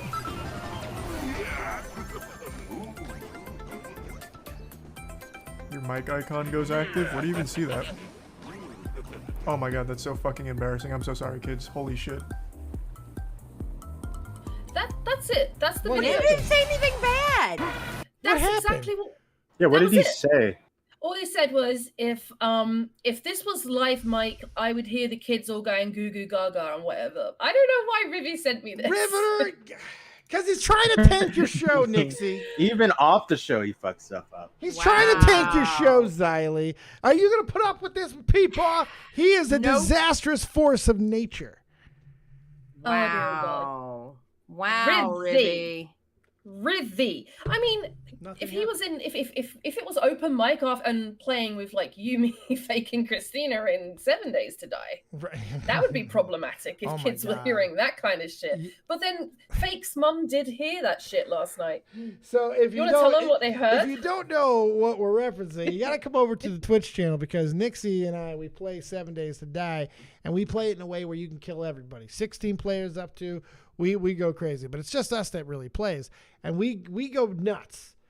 Basically, we just start killing each other mercilessly, and we have another person with this fake-ass twat, and he was playing his game with his headphones off, apparently, and his mother who was an Iowa mother, pure as snow, was in the other room, and she heard me calling him an effing whore, and sons of whores, and I hoping all kinds of, I wish all kinds of terrible things upon him. But he was shooting me and stuff. He deserved it. Well, all I know is hashtag I will not trust Riveter ever again. I agree with that shit. You burned me, Rivy. I'm sad. Nice gonorrhea there, Rivy. All right, let's see what else we got there. Okay, so this one. I saw this. Oh yeah, Matt sent me this. So. Oh, this is so fucking. This is the cringiest thing I've seen today. This is so cringy. This is like. All right. Have you ever been in a situation where you want to talk shit to somebody and you're like, yo, like, this is one of those moments where you want to fucking talk shit, but something's wrong. Yeah, it's. When Matt sent me this, I watched it and said, dude, that's so cringe, it hurt. It's so great. It physically hurts. Something's wrong, but let's listen to Okay, it. we might as well give the proper intro though. This is the new podcast with Ember Lily and Bunny, and it's called The Hen House. Yes. And their producer is Ghosty. Yes. Dave, are you aware of these two? I am. Ember Lily is a mush puff. I love Ember Lily. Yeah. Ember Lily is the one who had the blood sports with the Xylee. Xylee, yeah, but they're good. Bunny is the one who did clown porn. Yes, and she has confirmed that she comes seltzer. Yeah, and she gave us $500. So, yeah. And she's owning it. Look at that with the clown makeup. I would take $500 from a clown porn star. And some cocks in the background. Hey, there are cocks in the background. Oh no, it's hens. Sorry. Oh. Sorry, it's not cocks. But this clip is mostly Ghosty. The type of dude, who goes around bragging about how big his dick is. Yes. 2 seconds into knowing the guy. Yes. Really weird dude. It's done some really stupid shit. Every time he opens his mouth, it's just crazy. So very nice to the show, though. Ghosty's been very good to the show. What the fuck is that, Matt? Do you have a train was like that arriving at your Tommy's house? Calling him again. No, Tommy's calling him again. Not gonna lie though, I am loving Ember Lily's mic. I really do like her mic. I like her whole look. That's a really cute mic. Just saying. She's got like a sexy goth thing going on there with all the lighting and things. It's nice. It's good stuff. It's a good aesthetic. Play it. Are we playing this? Oh, I'm so sorry. This is very cringe. Dude, the so sweetest dude. Like, oh, you're hurt. I would never do that to you. Hang on. I do have one thing to say to Edwin. Nice though. cloud. Edwin, what you got? If you're watching, I'm glad you're having those nightmares because your nightmare came true. You're using your platform to get to all these hurt girls, these vulnerable women, and that is the most snakiest thing that you can ever do. Tell him, if I Ghosty. see you in person, Yeah. I don't know. What are you gonna do? What'll happen? But What are you gonna do? let's just say, it's not gonna be Pause. a good ending for you, Edwin. In that situation, hands down, one of the best things anyone has ever said is what Hey Watch Your Mouth said to Tommy C. When I see you at the conventions, I'm going in your shit. One of the best things ever. For the record, I don't know if Edwin's using his platform to get to vulnerable women. We don't know. So far, only one woman has come forward. Okay, let's not jump the gun here and be, he's not pulling Cosby numbers yet. Yeah. Let's not. No, that's giving Edwin too much credit. True. His pulling powers. I don't know if he's got pull. I don't know. He can only do so much with those. Apparently he's good looking. I don't know. If you like corpses, you like the emaciated looks. I don't know. Well, that's mean. Jesus. I like Edwin, but I don't have to say he's good looking. I'm a guy. Yeah. I can't call him ugly. I'm a dude. They called him the Mexican vampire at one point. You did? No. Some people from another community would call him the Mexican vampire. The douche cabra. I went in my head. I'm the douche cabra. I'm Count Sanchez. I am Count Gonzalez. Count Rodriguez. We're racists. All right, let's play this. Ghosty's talking to Ed when he wants your ass. He's gonna eat it with a spork. Go. Because for those that you that didn't know. I had a family member that was swooned by this good, wholesome looking dude. The soul sweetest dude. Like, oh, you're hurt. I would never do that to you. I'll grandstand for you. You know what I did to him, Edwin, when he hurt my family member? What'd you do? Let's just say he has to ride the bus wherever he goes. And I'm not afraid. Pause. Spend Oh a my night god. Oh my god. Well, I'm not That's the end sure. of that what anyway, that but- means. Did you cut his tires? Like what? What type of a bus? Did you? Did you like get his license revoked? Like, what did you do? By the way, Ghosty in the chat says, I am aware of the cringe and it won't happen Yes, it again. will. Well, I don't believe It you, will Ghosty. This will happen every episode. Promise. Probably. Promise you. And if it doesn't, you should be fired. You need to bring this level of cringe. Look at the look on these two fucking ladies' face. And keep in mind, Bunny Button is a clown porn star. I've never seen a clown not actually smile. Right now, He doesn't know what to do. Bunny's like, oh shit. her face is Sucking air through her teeth, like. her face is a perpetual grin, and it's gone. The grin is And then literally for Lily's looking like, okay, I don't know what to say. I mean, when you can make these two fucking ladies look at you like this, you're doing a good job. Just keep it up. Keep it Ember up. Lily says I tried to shut him up by singing. It's pretty amazing. Oh. Great. I love it, man. Y'all kill me. Keep making cringe, dude. It's fucking great. Go check this one out. That's the hen house. Yeah, the hen house. Yep. That's almost derogatory. I love it. Get back in the hen house, you clucking birds. Yeah, it's like two chicken heads. Chicken. This Whoa. links into. I don't know if they're chicken heads, Matt. What is Yeah, that, Matt. Come on God, now. are you about to have an come Imus on. moment? Call him nappy No headed one in the hoes? chat. No one in the chat gets that. I disavow. I disavow. It's not a race. It's not racist. What are you talking Just about? saying them I chicken wasn't heads. saying you know? that it was. It's not. I'm not saying it The was. fucking racist. Dave called me Imus. What the fuck? No. I said, are you gonna pull an Imus next and call him nappy headed hoes? No. You might as well. Let's keep going down the line, shall we? Oh, Ember Lily said MattPitt sleep with one eye open because I get that. Oh, Oh. Bark, bark, chicken. I'm just kidding. Ooh. You don't want her being mad at you. Look at her. She looks like she could really torture you with some very. Y'all ever heard that? That's a good rap song, by the way. What's- Y'all should listen to it. It's like bark, bark, chicken, bark, bark, chicken head. That was a song back in middle school. Was it? But chicken head is a woman who sucks a lot of dick, and they put Hood their head rat, back. chicken head, fucking whore in the hood, fucking hoe. I hood. disavow. What? Sometimes you gotta run through them fucking chicken heads, okay? You gotta run through like 6 or 7 fucking chicken heads, and then you get to the upper echelon hoe. That's just how it works. Yeah. It's hood logic. I think they're the ones that called them the hen house. I just fucking Right. you know. We just went from there. We manned it. We mansplained God. it. It's fine. It's all right, Xylee. It's Oh, fine. dear It's Lord. okay. It's fine. What else we got there, Nick's up? So this leads on to this one, which Matt also sent me, which apparently happened also Oh, concerning Ghosty. Oh, Wait, is he actually gonna do it? I don't know. What do you mean, am I Ghosty. ready? Do Are you you gonna have do it? consent? Why are you asking me if I'm ready? I'm not the one sending Love it. reanimation. Holy Ember. Jesus! Holy Christmas! Okay. Yeah. That's cool. Yeah. Look like a baby's Holy Christmas. Okay. No, it's. Oh. What did he send? I've seen. Legit. Oh, he sent his cock. Yeah. yep. Flaccid? Was it floppy or hard? You'd have to ask. Winner, floppy. He sent Mitch his cock, not. So not to you us. didn't see it? I did not see it. Do you no. want I to don't see it? wanna Why see didn't you see it? Nope. You should have checked it out. I don't want to see it, bro. Cock gaze?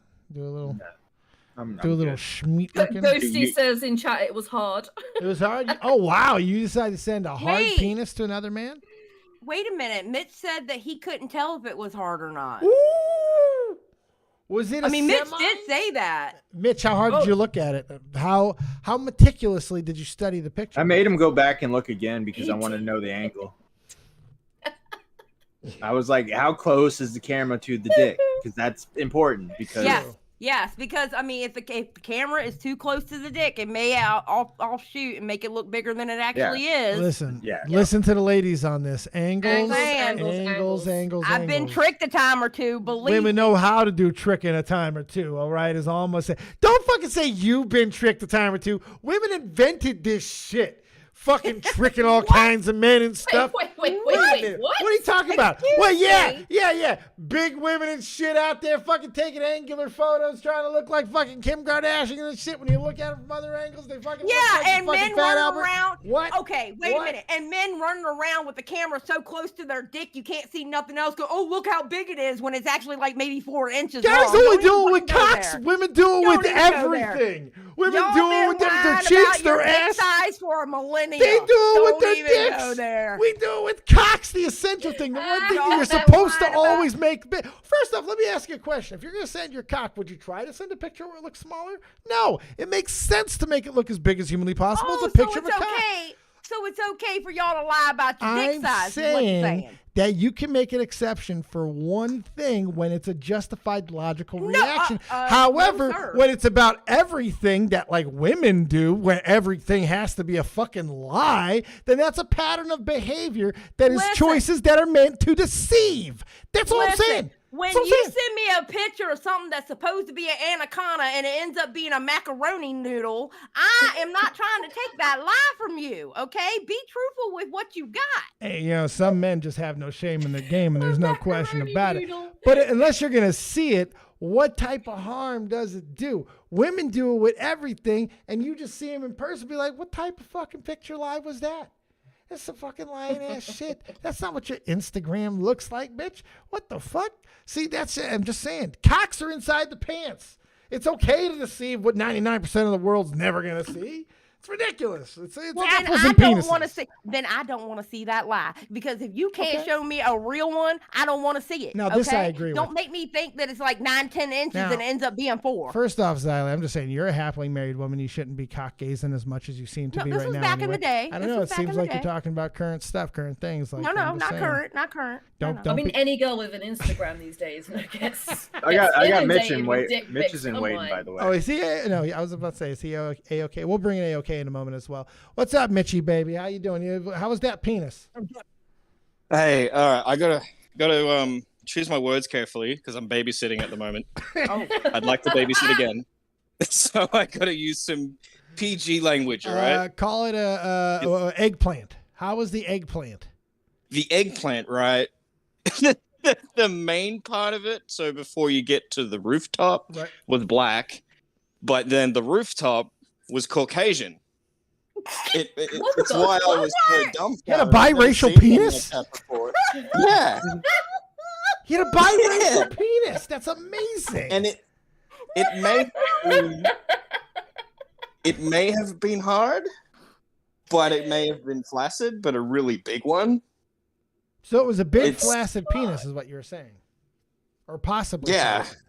Well, Ghosty has confirmed that it's hard. That it was a very hard eggplant. And he also says he's mixed. Think of it like it's like a big giant semi 18-wheeler truck or whatever. Like it's really, really big. But ladies don't want to ride in a big truck. They want to ride in a Ferrari. Wait a minute. I got to rewind for a minute. I'm sorry, Mitch. I got to rewind for a second here. Because Ghosty said to that explanation of your description of his penis, he says, I'm mixed. And I started shaking my head going, okay, that makes sense. And then I started thinking about it. I'm like, wait a minute. Mixed is usually like mixed like a fuck. It's not on top of each other typically. It's usually like the same color. It's it's mixed and the paint is layered throughout. Not typically stacked like white then black or black then white. That is something different and new and weird and cool. Think of like a choc top where like it's got the chocolate coating and then like there's vanilla ice cream coming out the top. Oh wow. Oh, what the fuck? I was gonna show my girlfriend to go, hey, get a load of this, but he deleted it in Discord. Did it look like what? Do you remember those fucking like the Dairy Queen fucking dipped cones? Does it look like one of those? Yeah. Nice. The opposite though. Oh, the other way. Yeah, the opposite. Oh wait, we got Ghosty in there. All right, Ghosty, how you doing? How's your penis? It's great. Ghosty, am I lying? So all right, what is with your strange biracial penis? Not strange. There was flash on my camera. That's why it looks. Okay. Yeah, come on. All Come right. on, Mitch. Oh, You looked at it like all right, 4 well- times. You're just baiting me to get another look without the flash, all right? That's all you're doing right there. Well, I was in my room in the dark. How am I going to take a picture of it? Well, Without flash? obviously, you Turn need... on the light. No, he needs to go to glamour glamour shots. It'll be fine. Okay, well, if it's the flash you say, then why didn't it light the whole thing up consistently? Why did the top absorb all of the light or reflect all of the light or whatever? Yeah, when the Camera flashlight. angles. Camera angles. Yeah. What? My phone was like on my chest, like to my stomach, at a like upwards angle. That's the way to go. Because You're to trying fit to- the fucking to fit the whole penis in the picture. Well, that's the one that makes it look like a fucking tower. That's the smart way to go. Okay, hello, and you want to talk about women? What? But then, It's one lie. It's one lie. I don't want to hear women lie about it all. Shut up, Xylia. This is a losing battle. You can lie about your penis in a picture that the woman's never going to see the real Here's thing. another rebuttal. I have comparison pictures too. What do you mean? What? What? To like objects, because people don't fucking trust me. Perspective. You got to have Ghosty, perspective. you're a. He's Oh, smart. you're a retard. He's You're smart. No, he's smart. You're retarded. How dude. am I a retard, Matt? I'm 'Cause no one comparing wants my to see your- size. No I'm one comparing my size unironically to wants to other see your things dick. for people Look. that doubt me. Nobody Women doubt me. unironically wants to see your No, dick. He's Matt, bravoing. Look, there's a how big many difference people- between this and this, Matt. I'm just saying you got to have perspective in MattPitt. there. It's- Nobody A wants to woman see his asked. dick. Shut up, Matt. A woman Ghosty, asked me Shut the How fuck many up. Nobody picture. wants people- to see your dick. A woman asked me for a picture that was me in real life. She's like, compare it to something, so I did that. And then How you is Ghosty, that how many retarded? people have you And then sent that to? Thank you, then Mitch. later, put it in a public server. Okay, and Consumption. it's an NSFW server. Of course, I'm gonna put it He's in there. an Other people put theirs exhibitionist. in there. Fucking weird, dude. Don't It's just kink shame. weird. He's an exhibitionist, right, Mitchie? I will kink shame fucking Ghosty all I want. Ghosty, It you're sounds like weird. you're just fucking upset that I have a big penis in you. At this point, Dude, Have you I would measured it? never How switch. big are you? I would there? never don't switch think it's bodies that. with you because I feel like you're like. I never said broken. that. I just I said would that never you're switch bodies with upset you. and you're jealous. Broken. You're a broken Wait, what is he retard. jealous about? I don't understand. My big dick. No, He's getting so your mad. brain doesn't work. Your brain hey, doesn't work. Ghosty, I'll do you a deal, all right? You teach me how to have one like yours. I'll teach you how to use one like mine, all right? Like how to All right. actually fucking use it. Only one of those things are teachable, though. Yeah, I was gonna say. Yeah. What do you What want the to go out fuck? and buy a penis pump? What Mitch? the fuck my was God. that, Mitch? Oh my god. Teach me how to grow a bigger cock. That's not how it works. You don't will No, your. I was trying to make fun of Ghosty that he probably doesn't know how to use Oh. his thing. Well, yeah, I know. We got that part. That was the part that makes sense. We all understood that one. But you also asked him to teach you how to grow a bigger penis. We can't just ignore that. That happened You too. plant it in the pussy pot and let that seed grow. You soak it. You got to soak it in the pussy pot. All the blood rushed to Ghosty's dick and not his brain. Well, that's just being a You guy. can call me retarded all you want, but it sounds like you're coping for having a small penis. Wait, Matt. technically he didn't call you that when he said that statement. Technically he didn't. No, he called me you retarded earlier. Oh, okay, Ghosty is well, retarded. There you okay, go. well, there you There- go. Now he did, for the record. So it's in there. All right, thank you, Ghosty. But Yeah, no for the problem. record, how big is your penis? Because you sound like a guy who's measured. About 10 inches. It's Wait, like are you 9 really? point something. Oh, okay, you're not lying. You have a 10-inch fucking. He has every right to say whatever he wants. He's got a 10-inch cannon. Say I have a whatever. question for Ghosty. What's up? What did you do to that person to make them ride a bus? Fucked him in the ass with a 10-inch fucking Put it penis. in his arsehole, That's obviously what he did. Unleash the fucking hammer I legally made them blind. by coming in their face with a 10-inch cannon. Yeah, that much semen will stick your eyes together for life. Stand still. That's what you did. Yeah, I legally made them blind, so they can't really pass DMV tests anymore. Damn, what, with acid? Did you throw acid in their face? No, Oh. I just beat the fuck out of them. Oh, well, that's violent. Oh. And well, you know what? How tall are you? I am 5'7". And you have a fucking 10-inch fucking dick? Yes. Oh, wow. That's a certain percentage of his body, you know. Yeah, no, I know Nixie gets it. Look, I'm not gay. I'm just saying stick tap. That's fucking, you're only 5'7"? I'm just thinking, when he's done using it, maybe we can give it to Matt as a spare leg. Like, you're going to blow your heart could. out, pal. Yeah. You're like, your heart's, you can't have a lot of sex. Your heart's going to explode. A 5'7" body trying to pump all that fucking blood to a 10-inch penis? I hope you're not girthy. That is why he's dumb. Oh, that explains a lot here. Yeah, it does. Well, congratulations, but also I'm sorry to hear this. This is Yeah, he must pass out whenever he gets an erection. right. Jesus. He loses time, Nixie. I get very tired. I bet you do. Oh my God, I bet you do. Yeah, when he's done playing with himself, it's like Inception. Everyone else around him is aged because he's traveled through time and space. He's like a werewolf. He can only do it once a month. It just takes it out of him. It's like once, twice a month. Mitch, do you have another picture to share with your girlfriend, like how you said earlier? Hey? I deleted that picture out of respect, and you said, fuck you. Did you want another picture of it? He wants your girlfriend to see the picture of his dick. Yeah, because you said that earlier. You're like, I was going to show her, but he deleted it. Are you trying to pull the swipe there, Ghosty? What you trying to do? He ain't swiping shit. Woo! Tell him, Mitch. Good response. All right, Ghosty. Thanks a lot, buddy. Thanks for having me on. Good stuff. Good stuff. All right. Do you think he's really got a 10-inch penis? It's a big fucking dick, Yes. guys. If it sounds like if it sounds like I'm making a big deal about this, 10 inches is a big fucking dick. What's the word? You need to get some people to like cross-analyze that picture and like search Google Images and like make references to see if he's didn't like yoink that picture from a porn site or something. Oh God, you want to fucking reverse image share, reverse image search the fucking cock. We're gonna find you out, brother. Damn. Okay, but what if you do that, Matt, and you accidentally discover he has like a Reddit, a spare Reddit account where he's been posting heaps of these pictures of himself, and you just discover a treasure trove that you didn't want to see. Right. What if he's like the hottest fucking porn star on the site right now? I don't know. Like, fucking Ghosty's always. I don't know.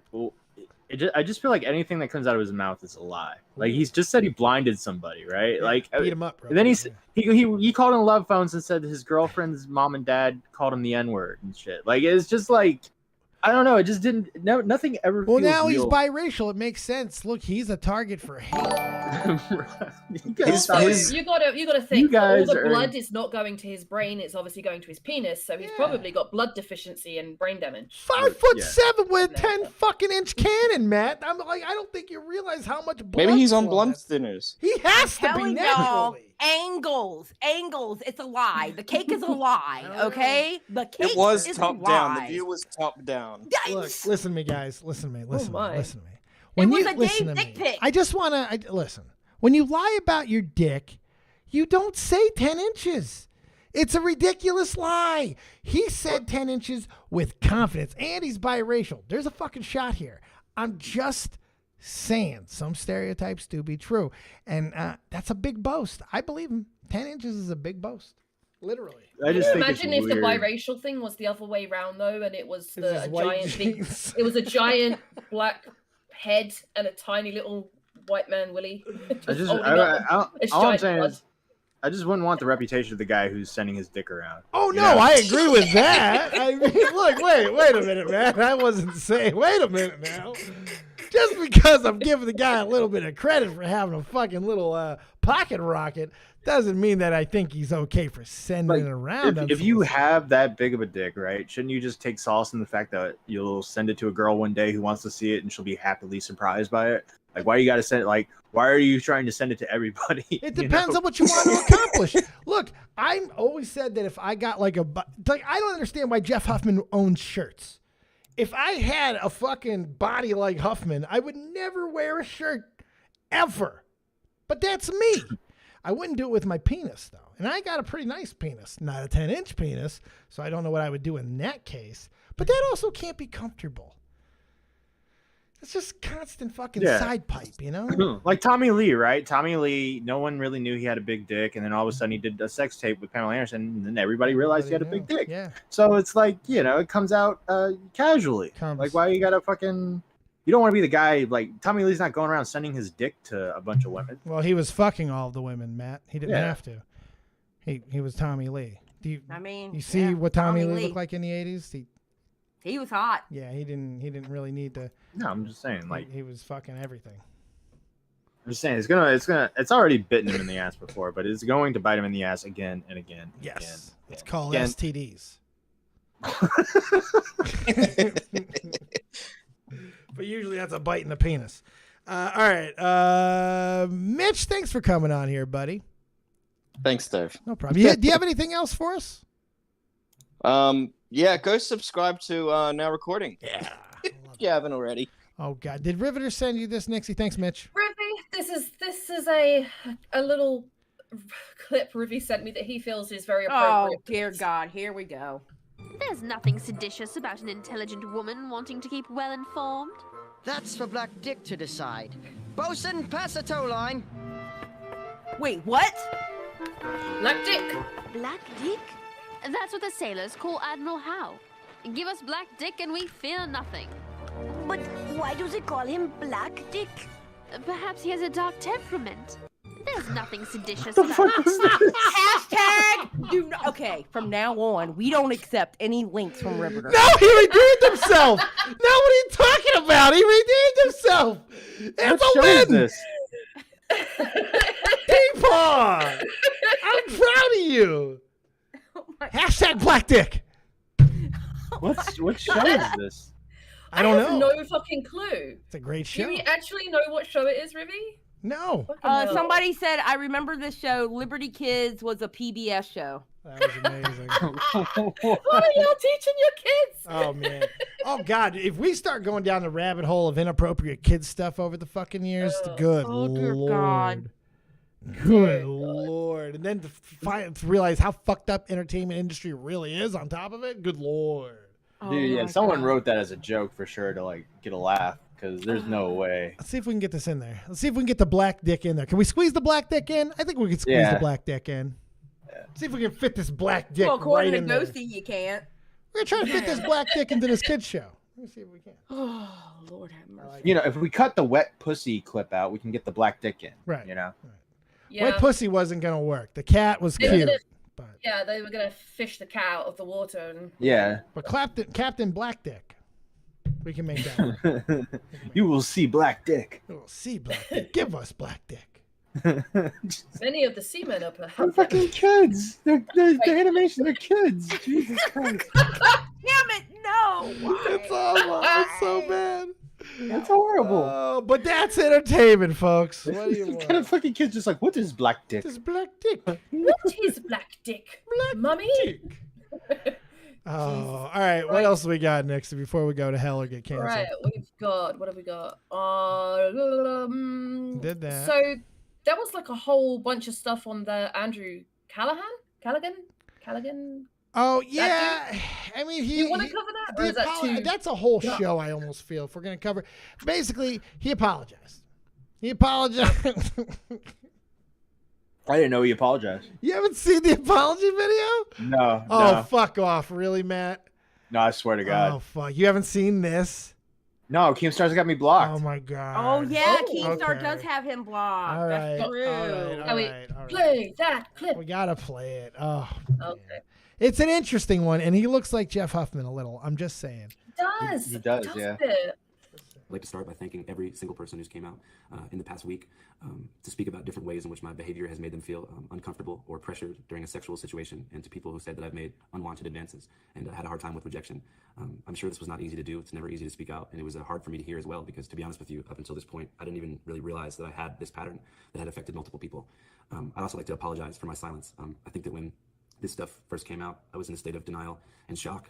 I was, just riding the high from my movie that just came out, and then within 48 hours, I was denounced by my closest collaborators, and my name was printed in 40 different news outlets next to the words sexual misconduct, and I just kind of spiraled into a mental health. I actually didn't hate this portion of that. I think that's something that we don't always hear a lot about. When people are silent at the beginning of something, there's a lot of explanations of why you can be silent at the beginning. Like, just straight up saying, look, I'm fucking overwhelmed by it. That is at least a reasonable fucking, okay, I need a couple of days to process this shit. I'm just going to be, it's not an acceptable one, but it's a reasonable fucking thought process. I just like that moment of reality for a second. Well, isn't that what we tell people to do? Like, don't say anything about it like right off. You need to actually like think about it, take it in, Don't. But you're going to have to account for it, and that's where people fuck up. Is they'll give a bad accounting as to why. I actually didn't hate that accounting of it. He doesn't nail all of it though. Play. crisis. Damn, the I'm looking Joker out. said, damn, he I'm could looking rape me at any this day. is God about the people damn, that are Joker. affected. So I just God want to express my damn. complete sympathy, respect, and support for anyone who I've done wrong by, and I really want to do better and be fully accountable for everything that I've done. So that being said, I want to make a few things clear. I've always taken no for an answer. As far as consent, I've never overstepped that line. But I think I want to have a more nuanced and important conversation about power dynamics, pressure, and coercion. Because like I said, I think for a long time, I was behaving in a way that I actually thought was normal. I thought that going home from the bar alone made you a loser. I thought that persistence was a form of flattery, and I thought that if at first somebody was reluctant, they're playing hard to get, just try harder. And if you think someone's feeling you, make a physical advance and see if they go with it. And I think that especially I realized when so many young people, especially young men, rushed to defend me when this stuff first started coming out, that this type of sex pest behavior is normalized. And a lot of people think this stuff is normal when I don't think that it is. And I think that I want to be fully responsible for not having a fluid understanding of consent and what enthusiastic two-way consent looks like. Enthusiastic a lot of the things that have been said online about me. It just the phrases and words just keep getting longer and longer. They keep adding shit to the. I'm not saying. You guys know if I have to say by this fucking point that consent is sexy, I don't know what to fucking tell you. But is it really such a bad thing to go in for a kiss and the girl doesn't want it, and then you stop, right? Is that a bad thing? Is a physical advance is not the end of the world. It is when you admit that it is. That's just, I don't know. It is when you, but don't worry, he takes it back in a second, sort of. You'll see. Go ahead, Nixie. I just felt like, because I watched this before I even knew anything about what had happened, and then I went and found all the information and everything, and then then when the penny dropped, I'm like, no, fuck this guy. This is very, very well written apology and rehearsed. He's looking down. I think he's reading this off of something. I don't even blame him for that. I don't even blame him for that. There's definitely nothing wrong with going in for the kiss or whatever, and being like, oh, okay, that didn't work. It's awkward. We all feel awkward. La la la la, whatever. But from what the stories that came out said, and it's the repetitiveness of the stories. These girls all had the same experience. Yeah, you seem to have a pattern. There is truth there. Didn't learn, and but he's just a weirdo anyway. Keep playing, because he owned that part of it. He was like, I thought it was normalized behavior to continue to try, and it is to a point. Everything is fucking acceptable and rational to a point, but again, we can't see what we only could judge off of the different perspectives of the story. That's all you can do. Play. The important contextual information that I think would change people's interpretation of a lot of these situations. But pause.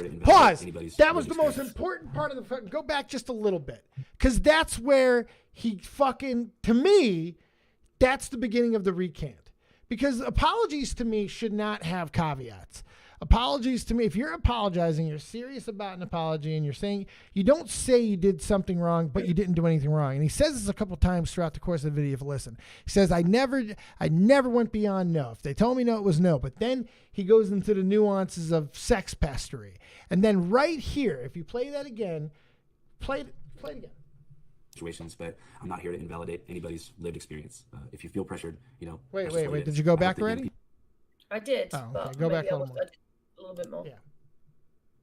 Are not true. A lot of things are missing really important contextual information that I think would change people's interpretation. Go back of a lot even of these further. situations. God, wait. Even further. Damn, Keep going. I was way out. Keep going. No, you're good. There you go. I thought that persistence was a form of flattery, and I thought that if at first somebody was reluctant, they're playing hard to get, just try harder. And if you think someone's feeling you, make a physical advance and see if they go with it. And I think that especially I realized when so many young people, especially young men, rushed to defend me when this stuff first started coming out, that this type of sex pest behavior is normalized. And a lot of people think this stuff is normal when I don't think that it is. And I think that I want to be fully responsible for not having a fluid understanding of consent. Pause. And what enthusiastic two-way. Now that is a full-on admission of guilt, and he is showing remorse for young men rushing to his defense. All right? Keep that in mind. That's what he just said. Play. Consent looks like. That being said, a lot of the things that have been said online about me are not true. A lot of things are missing really important contextual information that I think would change people's interpretation of a lot of these. What are you apologizing for? What did you just say then? I don't get that. See, this is where it sounds like he's taking it all back, like everything he said before that. Right, he's walking it back. He's recanting. Like, you don't but in a situation like this if you didn't do anything wrong. Like, this is his lawyers have got to be kind of pissed off. Like, shut the fuck up, asshole. Listen, when you use a but in a situation like this, you're basically negating everything you said before the word but. I don't want to invalidate. Play, because he even said, I don't want to invalidate. Play it. If you feel pressured, that's just what it is. I hope that young people That's in what it is. particular can use my mistakes to learn and move through life with a better understanding of consent. As far as what I have planned, I'm not really sure what comes next. I mean, obviously, reporting is my one true love, and I'm 25 years old, and I have my whole life ahead of me. But I really think that I need to do some serious work on myself and figure myself out. So I'm going to start therapy sessions pretty much immediately. Also, not to blame alcohol, but I truly believe that alcohol was a contributing factor to my poor decision making. And I think that alcohol in general has had a devastating impact on my life. So I think I'm going to make the decision to join the 12-step program for Alcoholics Anonymous. And during this journey into sobriety, It's I'm gonna take a serious Playbook. step back from. It's Playbook. He goes to the Playbook, boys. Right to the Playbook. Oh, I can't believe he didn't say sex addiction. I think with the therapy, he wanted to throw in a sex addiction fucking therapy spin. But whoever wrote this was like, let's take out the sex. We're gonna go with the alcoholic saying we don't need to do the sex one too. I mean, we don't want to get fully South Parked here. Oh, fuck. Ridiculous. Am I off? Is that a bad apology? I feel that's like me. I'm looking at this like, am I off? It's word salad to me. It's word salad to There me. you go. I think he's just speaking words. Listen, you fucked up. I fucked up. I'm sorry. I'm seeking help. Boom. To me, with these apologies, the longer they talk, the more they sound like bullshit. Yeah. Especially if people think you're attractive, man. Attractive people who are pretty fucking stupid and kind of look like they're missing a chromosome anyway, like this Cro-Magnon man looking motherfucker. He looks like he got messed up for Encino Man. Brendan Fraser took this bitch's job. Don't talk too much. You fuck it up. You're fucking up what your face is hard work for some women, not for me. You look like a foot. You look like Sarah Michelle Gellar's brother. Oh wow. Yeah. Oh, shit. Yeah. Damn. Look at it. Look at it. It's there. It looks like a foot. Sorry, You want Huffman. me to finish this? Yeah, nah, that was it, right? Yeah, play the last 10 seconds. Pretty much. Public life, and like I said, figure myself out.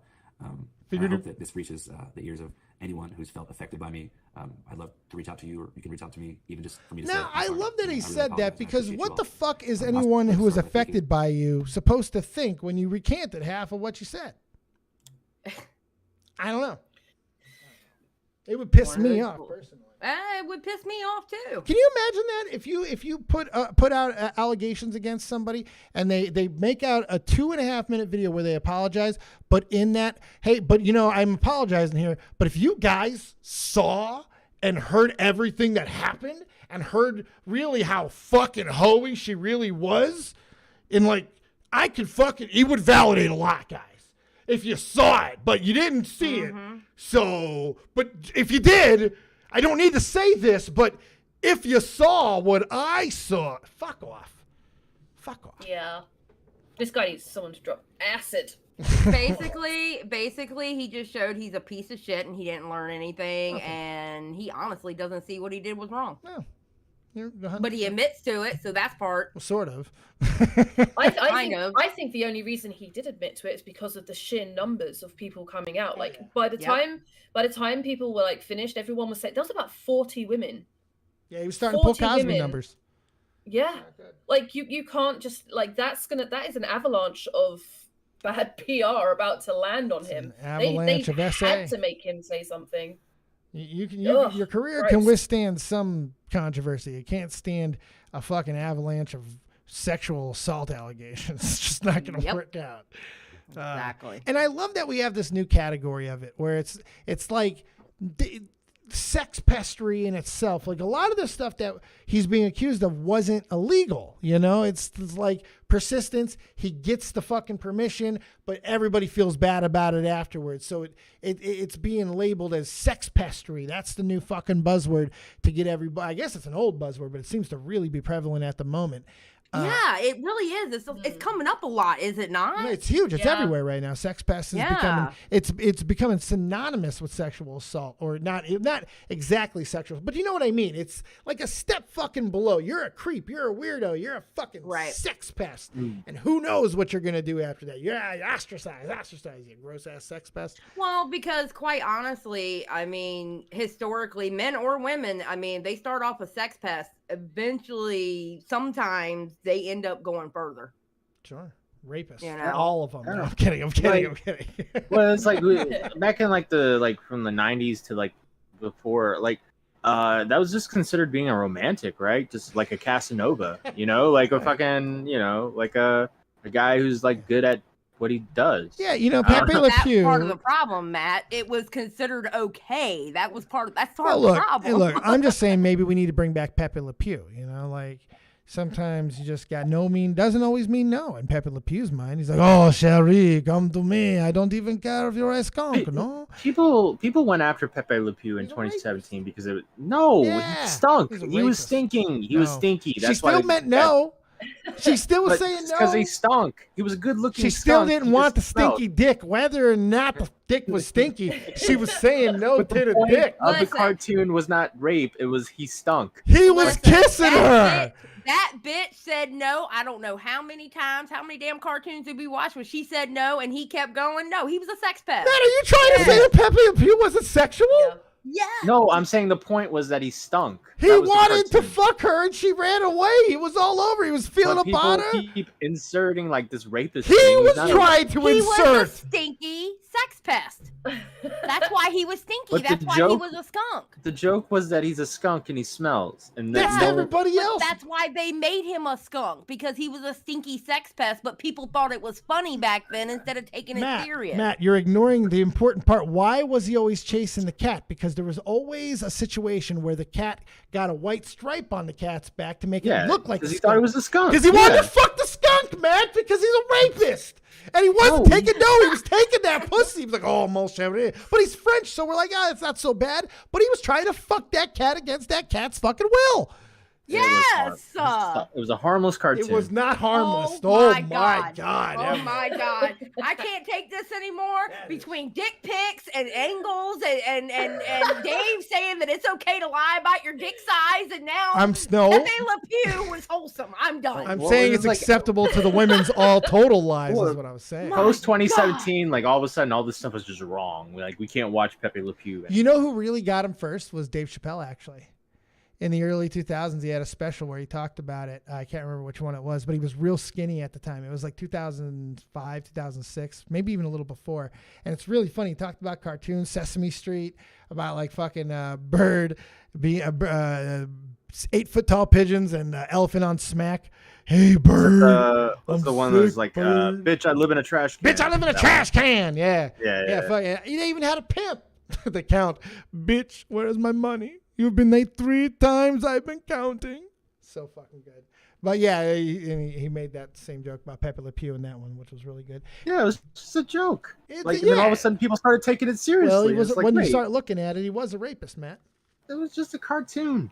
I want to be honest. Most of those cartoons, I can't believe my mother even let me watch them. Oh, you got to go back and watch them. Thank you, because if you watch them now as an adult, it's a totally different experience. Oh, it's amazing. Mm-hmm. Kevin, how many women has Matt coerced? The way he's defending sex pests of all kinds, humans and cartoons alike. I'm wondering the same. When is his allegations going to drop, Matt? Like two or three? Only 2 or 3. Only. Remember, if it's low numbers, you got to say only, Matt. You got to say only. Yeah. Only 2 or 3. You don't have to issue an apology until it's like 40 women, and then we'll have to get you to make a statement. Yeah. Yeah. Just wear a hoodie and put a lamp on and be like, this is my truth. Don't say but. And don't say but in the apology. Stay away from butts. Just in general, but certainly there. All right. Anything else we got there, Nixie? Not really. I got a fun little video. Let's go. Let's go. Yeah, we've gone almost 2 hours. I hope my fun little video is better than Rivy's fun little videos. But have you seen this? It looks familiar. So this guy, he got let off for this. And it's kind of a morality thing, really. Okay. He's a teacher, and kid gets in his face, really. He does what every teacher does. Lower the volume. Whoa.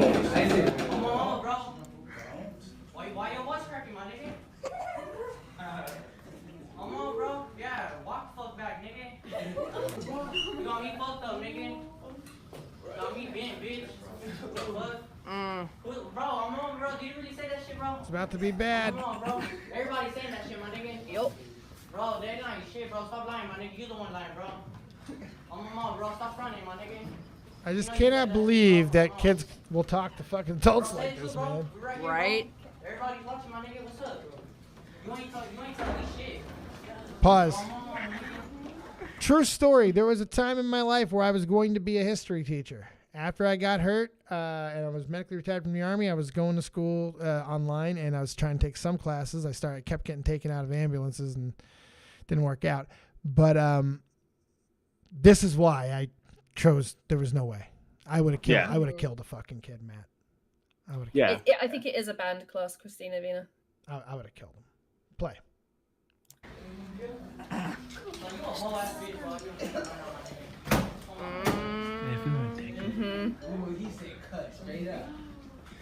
You can see he is considering stomping him out too. So you say that shit or what's up, bro? You say that shit, bro? You say that shit or what? He's telling him, oh! No. Come on. Yeah? Oh, yeah, You want to act away. like a man? You want to act like an adult? You running now, huh? Come on. Come on. Come on. Oh, shit. Oh, this is violent. We're going to get in trouble for this one. Oh, yeah. Are we? Oh, sorry. That's all right. They suck? No, we're seeing it now. We're through the looking glass. Yeah, we're in too deep now. This kid's getting it. We're finishing Oh, this. yeah, it's over now. Oh, now the other kids are hitting him, too. Fuck, what the shit? This kid wanted it.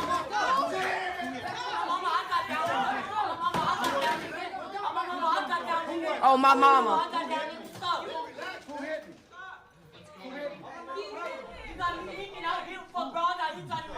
Yeah, no. You don't get to be victim now. Yup. Gonna talk all that shit now. All of a sudden, you want your mama. Get the fuck out of here. The guy actually got it went to Oh, of court. course. And he got no, he didn't get any time or anything. They let it go. Good for him. Yeah. Oh, let it go. good, Fuck good. it. I'm glad. The Well, he court lost his decided job. that it- He ain't gonna be He had teaching to no have more. Yeah, lost. I don't think he'll ever teach again. And I'm but- okay with that. I think that's a fair fucking side effect. If you have any, look, this is how I feel about this shit. I am actually thrilled that that's how it worked out, because this is one of those situations where I think everybody looking at it can objectively. He begged this kid to walk the fuck away. I'm not saying it's good that he hit this kid. He should never teach again. He should not be around kids, because if you have this type of explosive ability inside of you and you can't control it, because there are a lot of parents, teachers, and all kinds of people who go through their entire lives and don't have this moment. If you can't, well, then you can't be around kids.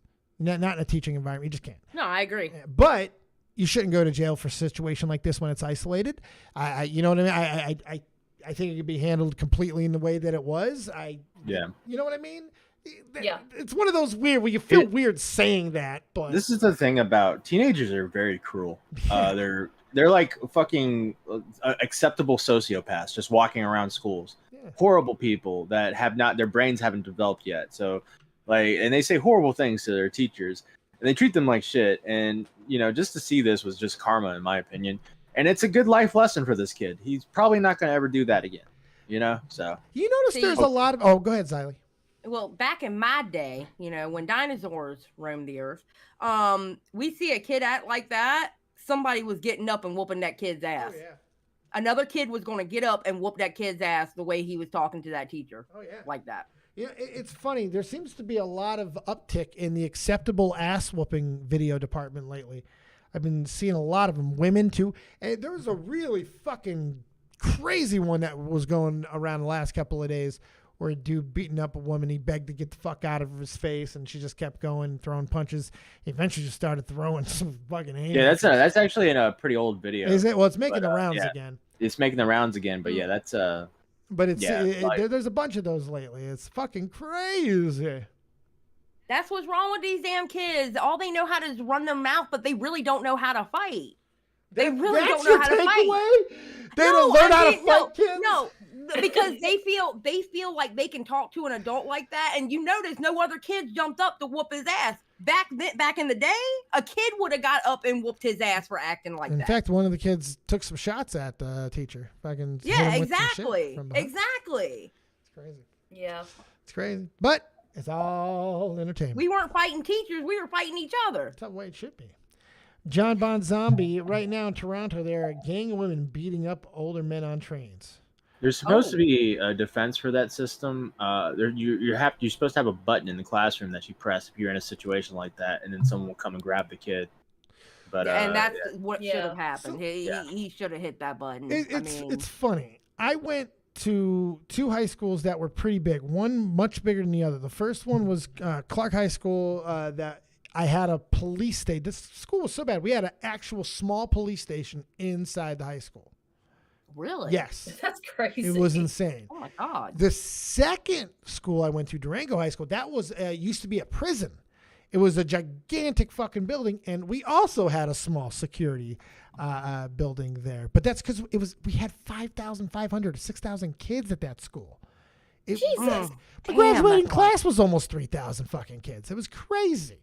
Oh my God. It is a 6-hour fucking ceremony, man. Thomas and Mack. We rented out the Thomas and Mack to do that fucking graduation. That's how big our shit is. Is that normal? Is that normal American numbers? Like, are high schools really that big? No.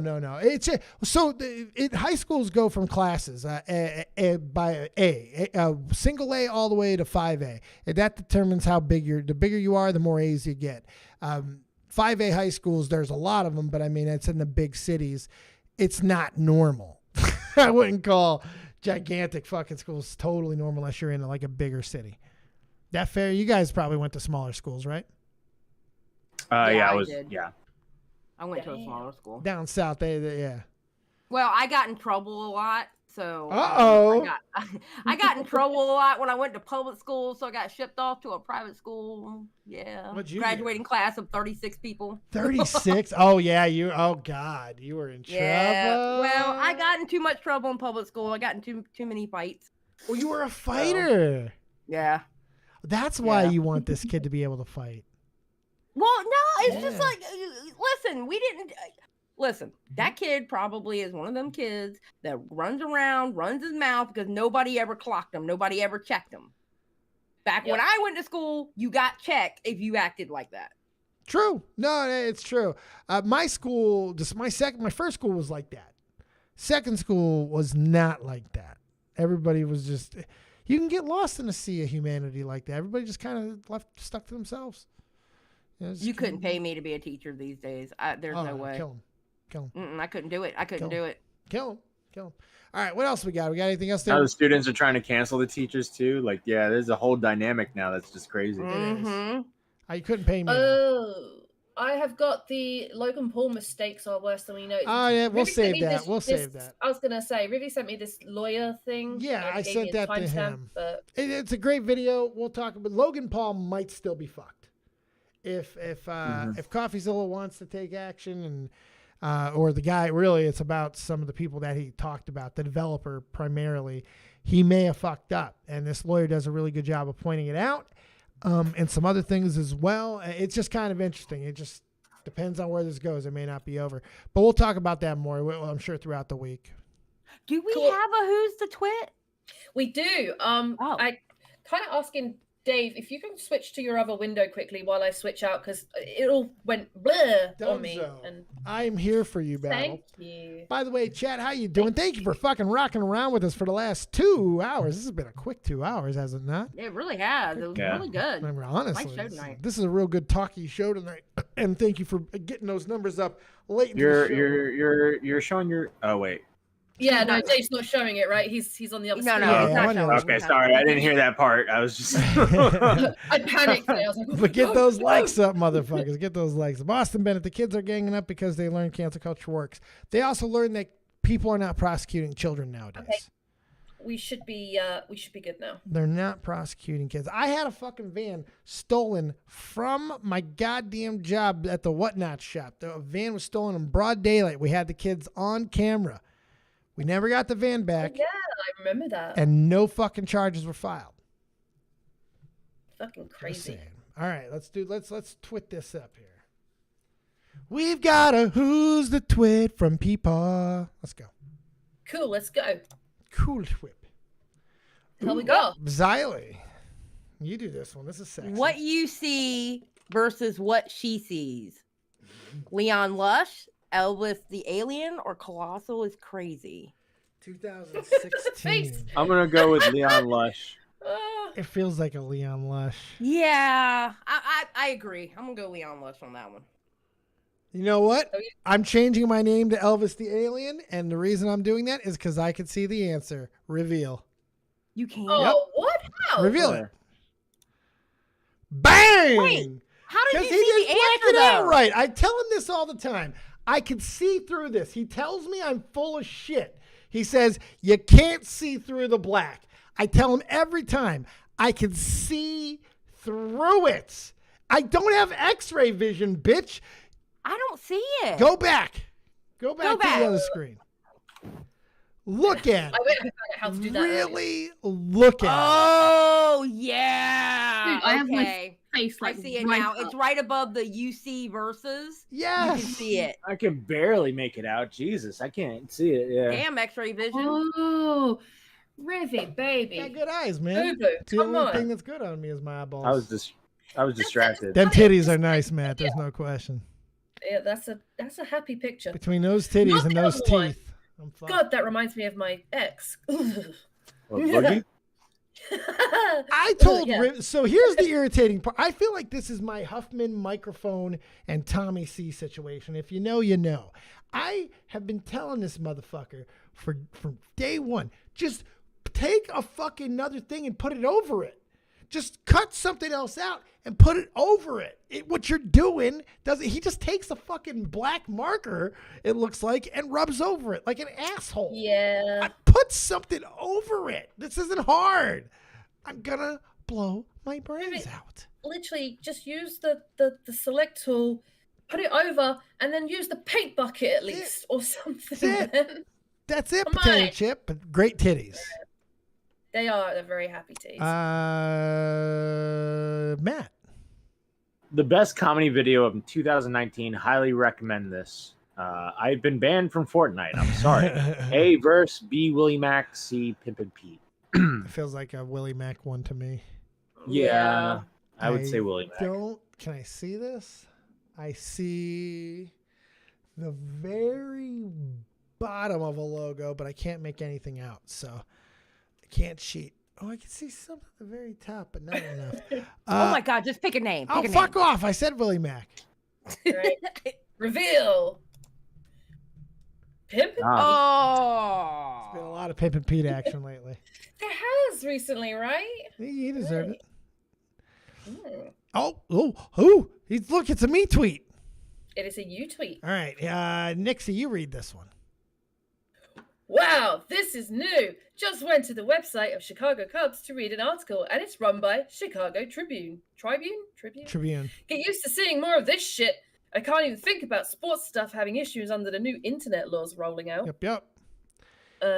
Worse than Hitler. Unfortunately, I know who this is. I say Jeff Huffman. No. It's gotta be Jeff Huffman. No, you guys are stupid. It's 100% Artist Tommy Willie. C. No, it's 100% Tommy C.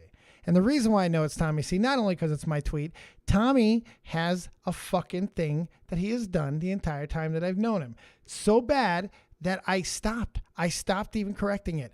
For one, he also didn't capitalize Hitler. Oh, but the worse worst. than Hitler. The worst. Fucking- Ooh, Matt. Oh. Ah! He does it all the time. Ooh. Ooh. It makes me so mad. It makes me irrationally angry. Like I want to fucking like lose my fucking mind. It's the whole time I've known him, but it's 100% Tom. Ready? Go ahead. No! Oh damn! Willie's stupid as Tommy. Nixie was so happy to fucking let me go. She was sitting so there like- happy.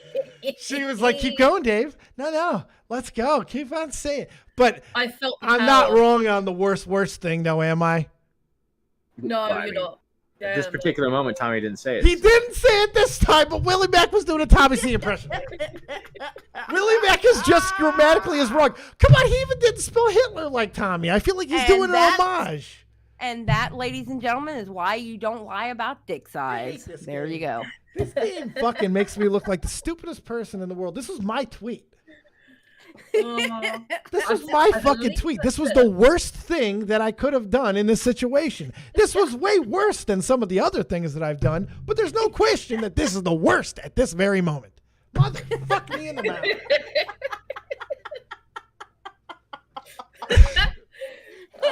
Poor Dave. God poor Dave. Man, I went hard on that. I love being loud wrong. I might like being loud wrong more than I like being loud right. No, that's not true. So That's funny. like Bless your heart. And I mean that in the most southern way possible. Thank you there, darling. I got the vapors. What else we got? Is that the last one? That's the last one. Yeah, we can't for top tonight. that. Jesus Christ. For his next trick, Dave will shoot himself in the face for everyone's entertainment. Ha. For his next trick, he will pull his head out of his ass. Never do that. Don't worry. That will never happen. All right. Let's take a caller there. We got AO. He's been patient. I know we've been going along, but AOK, you've been a fucking trooper tonight. Go ahead and lay it on us all over our face, neck, and chest real quick. What? What do you got for us, Cocksmith? Damn it. Fuck. Face, I guess. Face. No, I didn't tell you to I wasn't giving you options. Right. It's okay. He's specifically going to come on your chest. No, It's okay. just spew it, man. Fuck. Well, I thought it was you. Just tell me what you gotta say, Oak. What the fuck were you? I came in for 2 seconds. Why is that the first thing you say? I was just trying to give you a slick intro. I'm sorry that you fucked it. Just say what you gotta say. Thanks for having me on. But I wanted to ask you, Dave. No. Answer this question. What? Answer the question. All right. Damn it. How did you manage to get? How is it you managed to get Nick off his ass to finally like do streams with you? Because because of the way you've been doing it so lately, I was wondering if you were thinking about doing like a third-party podcast, since they fucking fumbled half-baked. So Nick used to do this back in the day. So okay. Willie and Nick used to come onto my Twitch streams every so often and do the segments that would later become shows. This is not everybody knows this, but if you were around back in the day, every so often Nick would come on and I would call it Dave and Diorio. Willie Mack would come on and Willie would they both really enjoy telling me this shit because they like my reactions because they know I don't care.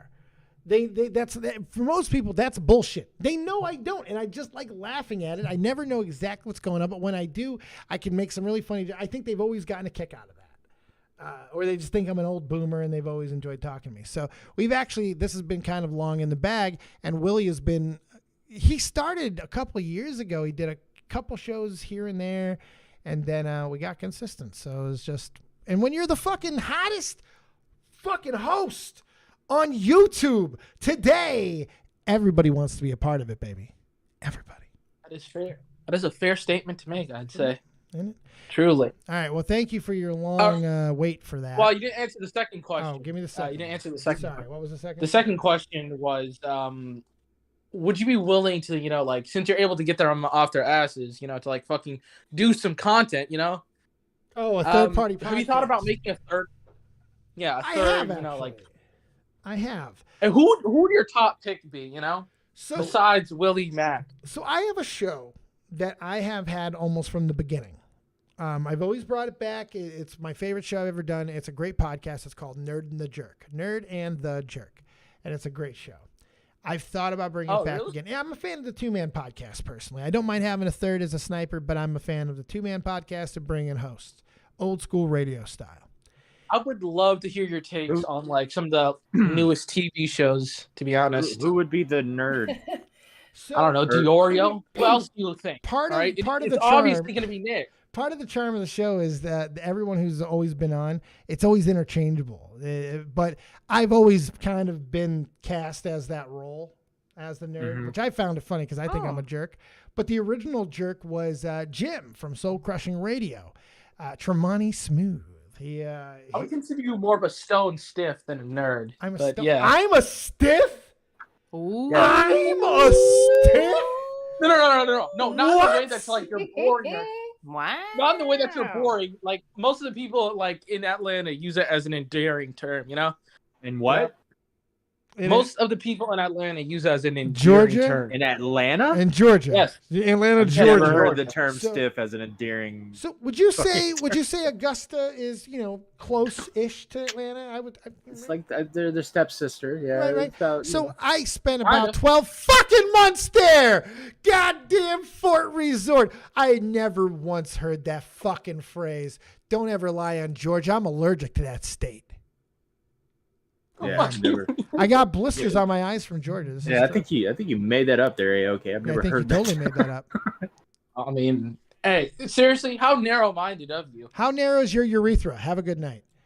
Let's bring in Oh my He's god. probably Italian. He has a fucking narrow urethra. Mike the Bike, how you doing there? You're taking a nice little break, but you don't take a break from the Dead on Dave world. How you doing there, pimp? Not great. Oh, I just got a second strike on my channel. Oh, balls. Oh damn.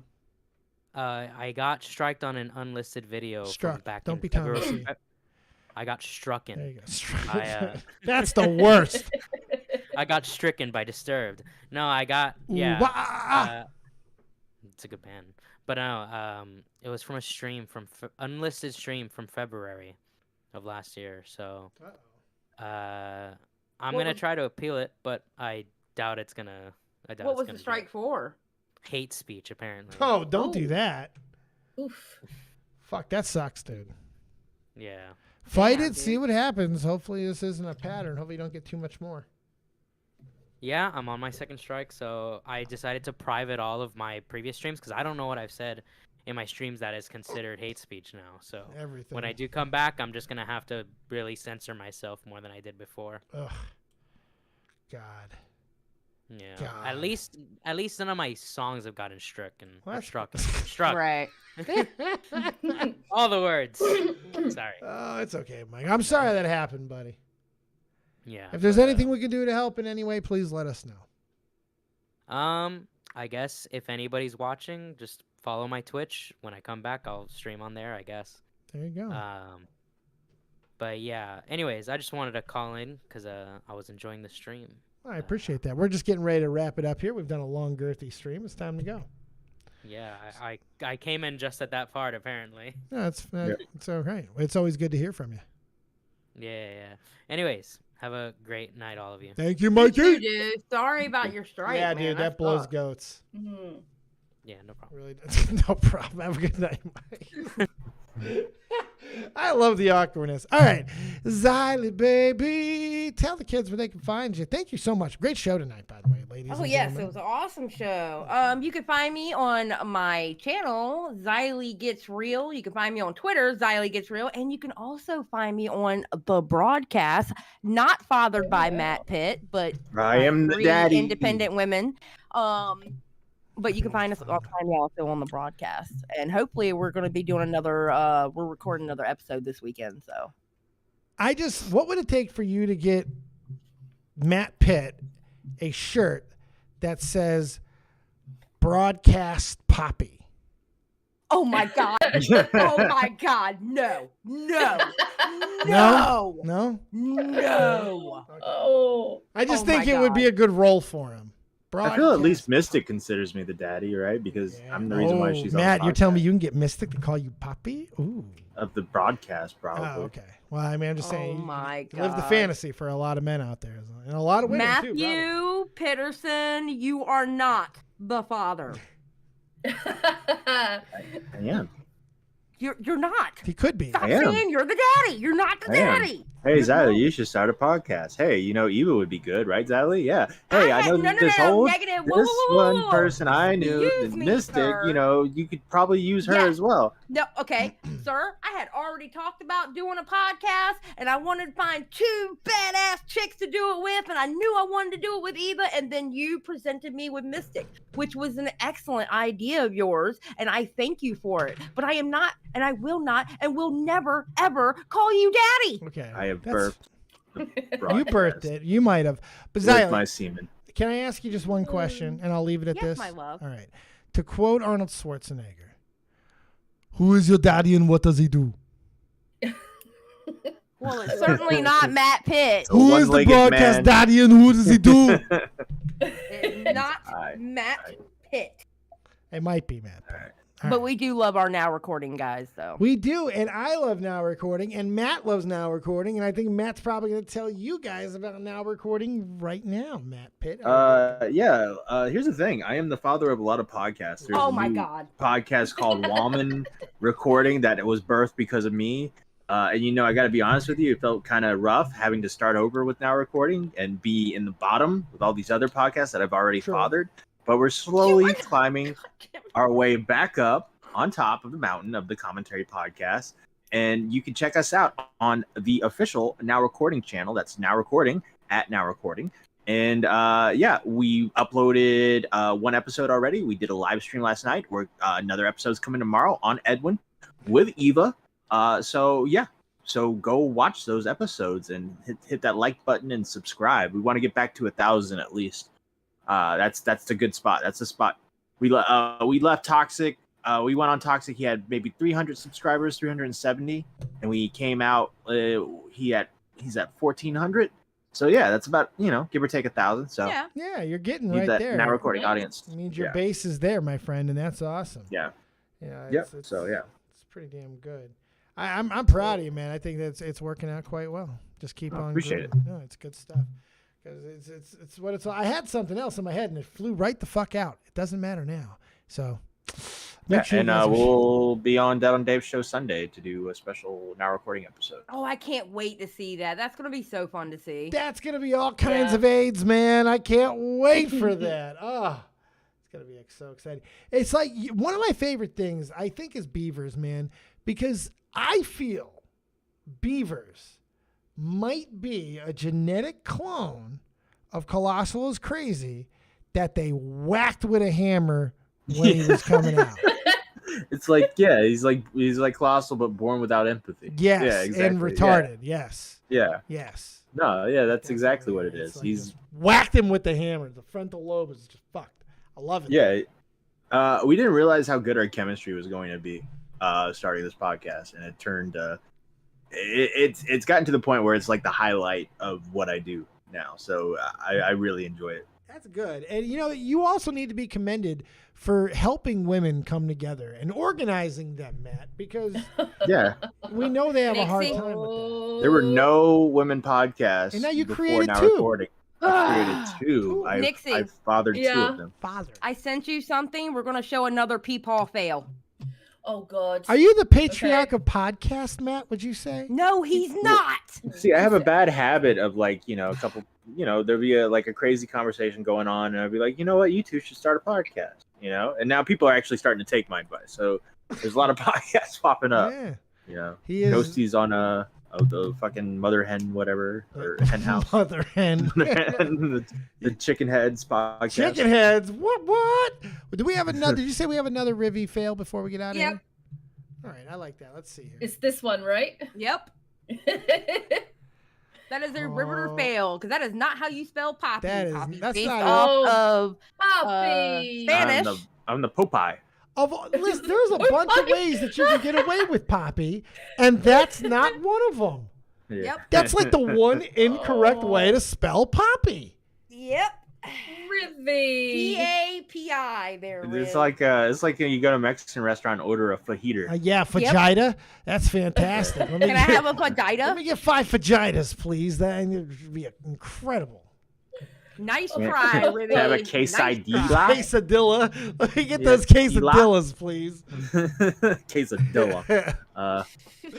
Fucking, oh God. Let me get a couple of them tacos. Let me get a taco, man. Let me get some taco. tacos. Tico Bell. Let's go to Tico Bell, bitches. Give me burritos. I love some fucking, I love some Mexican food. All right. If I don't stop, I'm going to end up ordering some fucking Tico Bell, boss. Not going to be good. What? You guys don't like the quesadillas? I'll have a quesadilla. She's Puerto Rican. She's going to cut a bitch. Like, Damn. I had a buddy order a fajita. He's half Mexican too, by the way. He goes in the restaurant. Let me get one of them fajitas. We need to get some mofongo up in this bitch, and some plantains, and then fucking empanadas. Now we're talking. Xylee, right? She's like, I ain't that type of Puerto Rican, Dave. No, not really. but I'm more of a TV dinner Puerto Rican. Dave.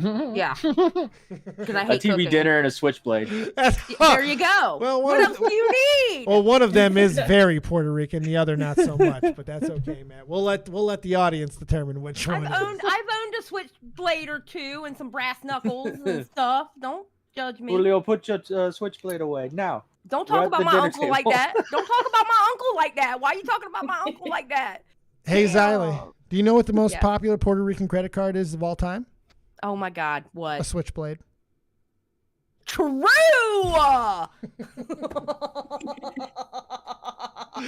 an asshole. I hate you. I hate it here. I fucking hate it here. You're laughing at it. You're fucking. You're egging us on here. Nixie, tell the kids where they can find you. Great job filling in for PeePaw tonight. I had a meltdown, but it's all good. You had a meltdown. Nixie, you did amazing. Where did you melt down? I didn't see your meltdown. At the beginning. Yeah, you're fine. You did a great job. No, we barely noticed Riveter, at all. We don't need Riveter. Yeah, it's almost like we were able to fully function without PeePaw. That's crazy. Yeah. No, I'm just kidding. Don't say that about it. That'll hurt his feelings. We love PeePaw. We love PeePaw. It really wouldn't hurt his feelings because he's a psychopath and he has everybody fooled. Well, he's making it big time in the mornings now, so I mean, he kind of doesn't need us to be for real. It's true. He's outgrown us already. Wake up with Rivets. Big leaguing us. Southern comfort. Big leaguing us, Nick. So he wants to big league us now? You see that shit? It's crazy.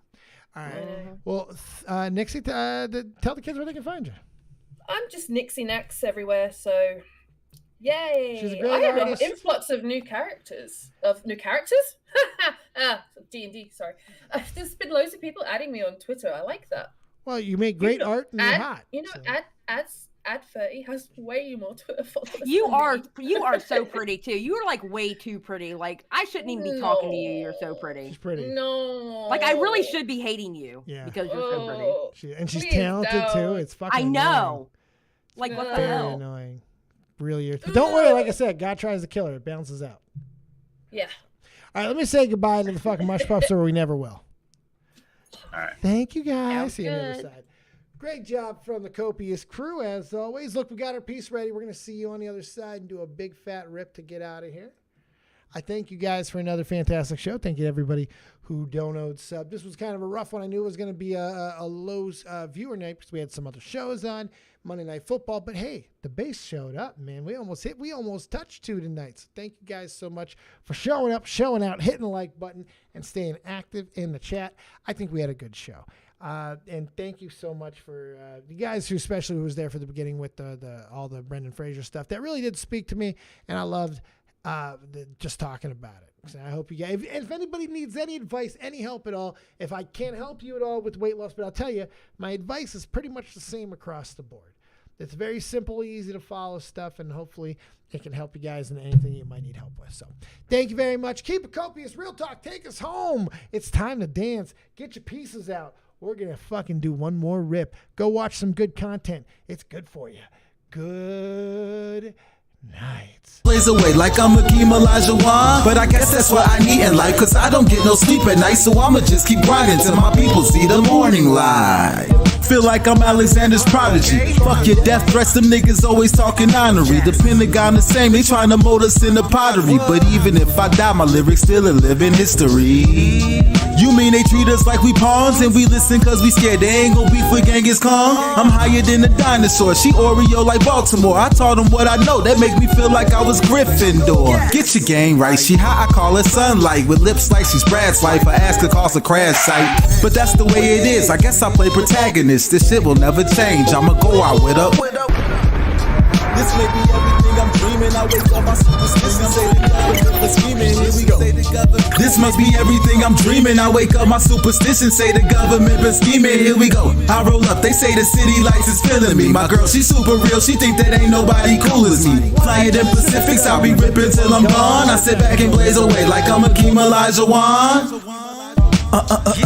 Yeah, da-da-da. Yeah, da-da-da. Hip-hop, I'm real talk. Hip-hop, I'm real talk. Da-da-da. Good luck, Jay Philly. Yeah. Welcome to the new world. You dig? We do dig. Every single day we dig. Man, you can't be mad at that show, huh? It's a good one. So I go back to work tomorrow after 2 days off. We'll be back tomorrow night. Tuesday's kind of a floater. It's harder to get Tommy on Tuesdays. Really, any night. It's just kind of difficult because he's asleep and all that type of stuff. But we'll see what's going on. Tuesday might be a Twitch night. Maybe that's end up be, or we'll grab something else in there. Maybe I'll start using those for interviews. I don't know. But Willie Mac Wednesday for sure. We will see you then. Hope you guys have a great night. Go watch some football. Go watch some wrestling. Go watch some content. Have a good night. One more rip. Let's go. Get your pieces out. I need a new piece. I need something unique in the weed world. I want something that does dry herb, but uniquely. That's what I want.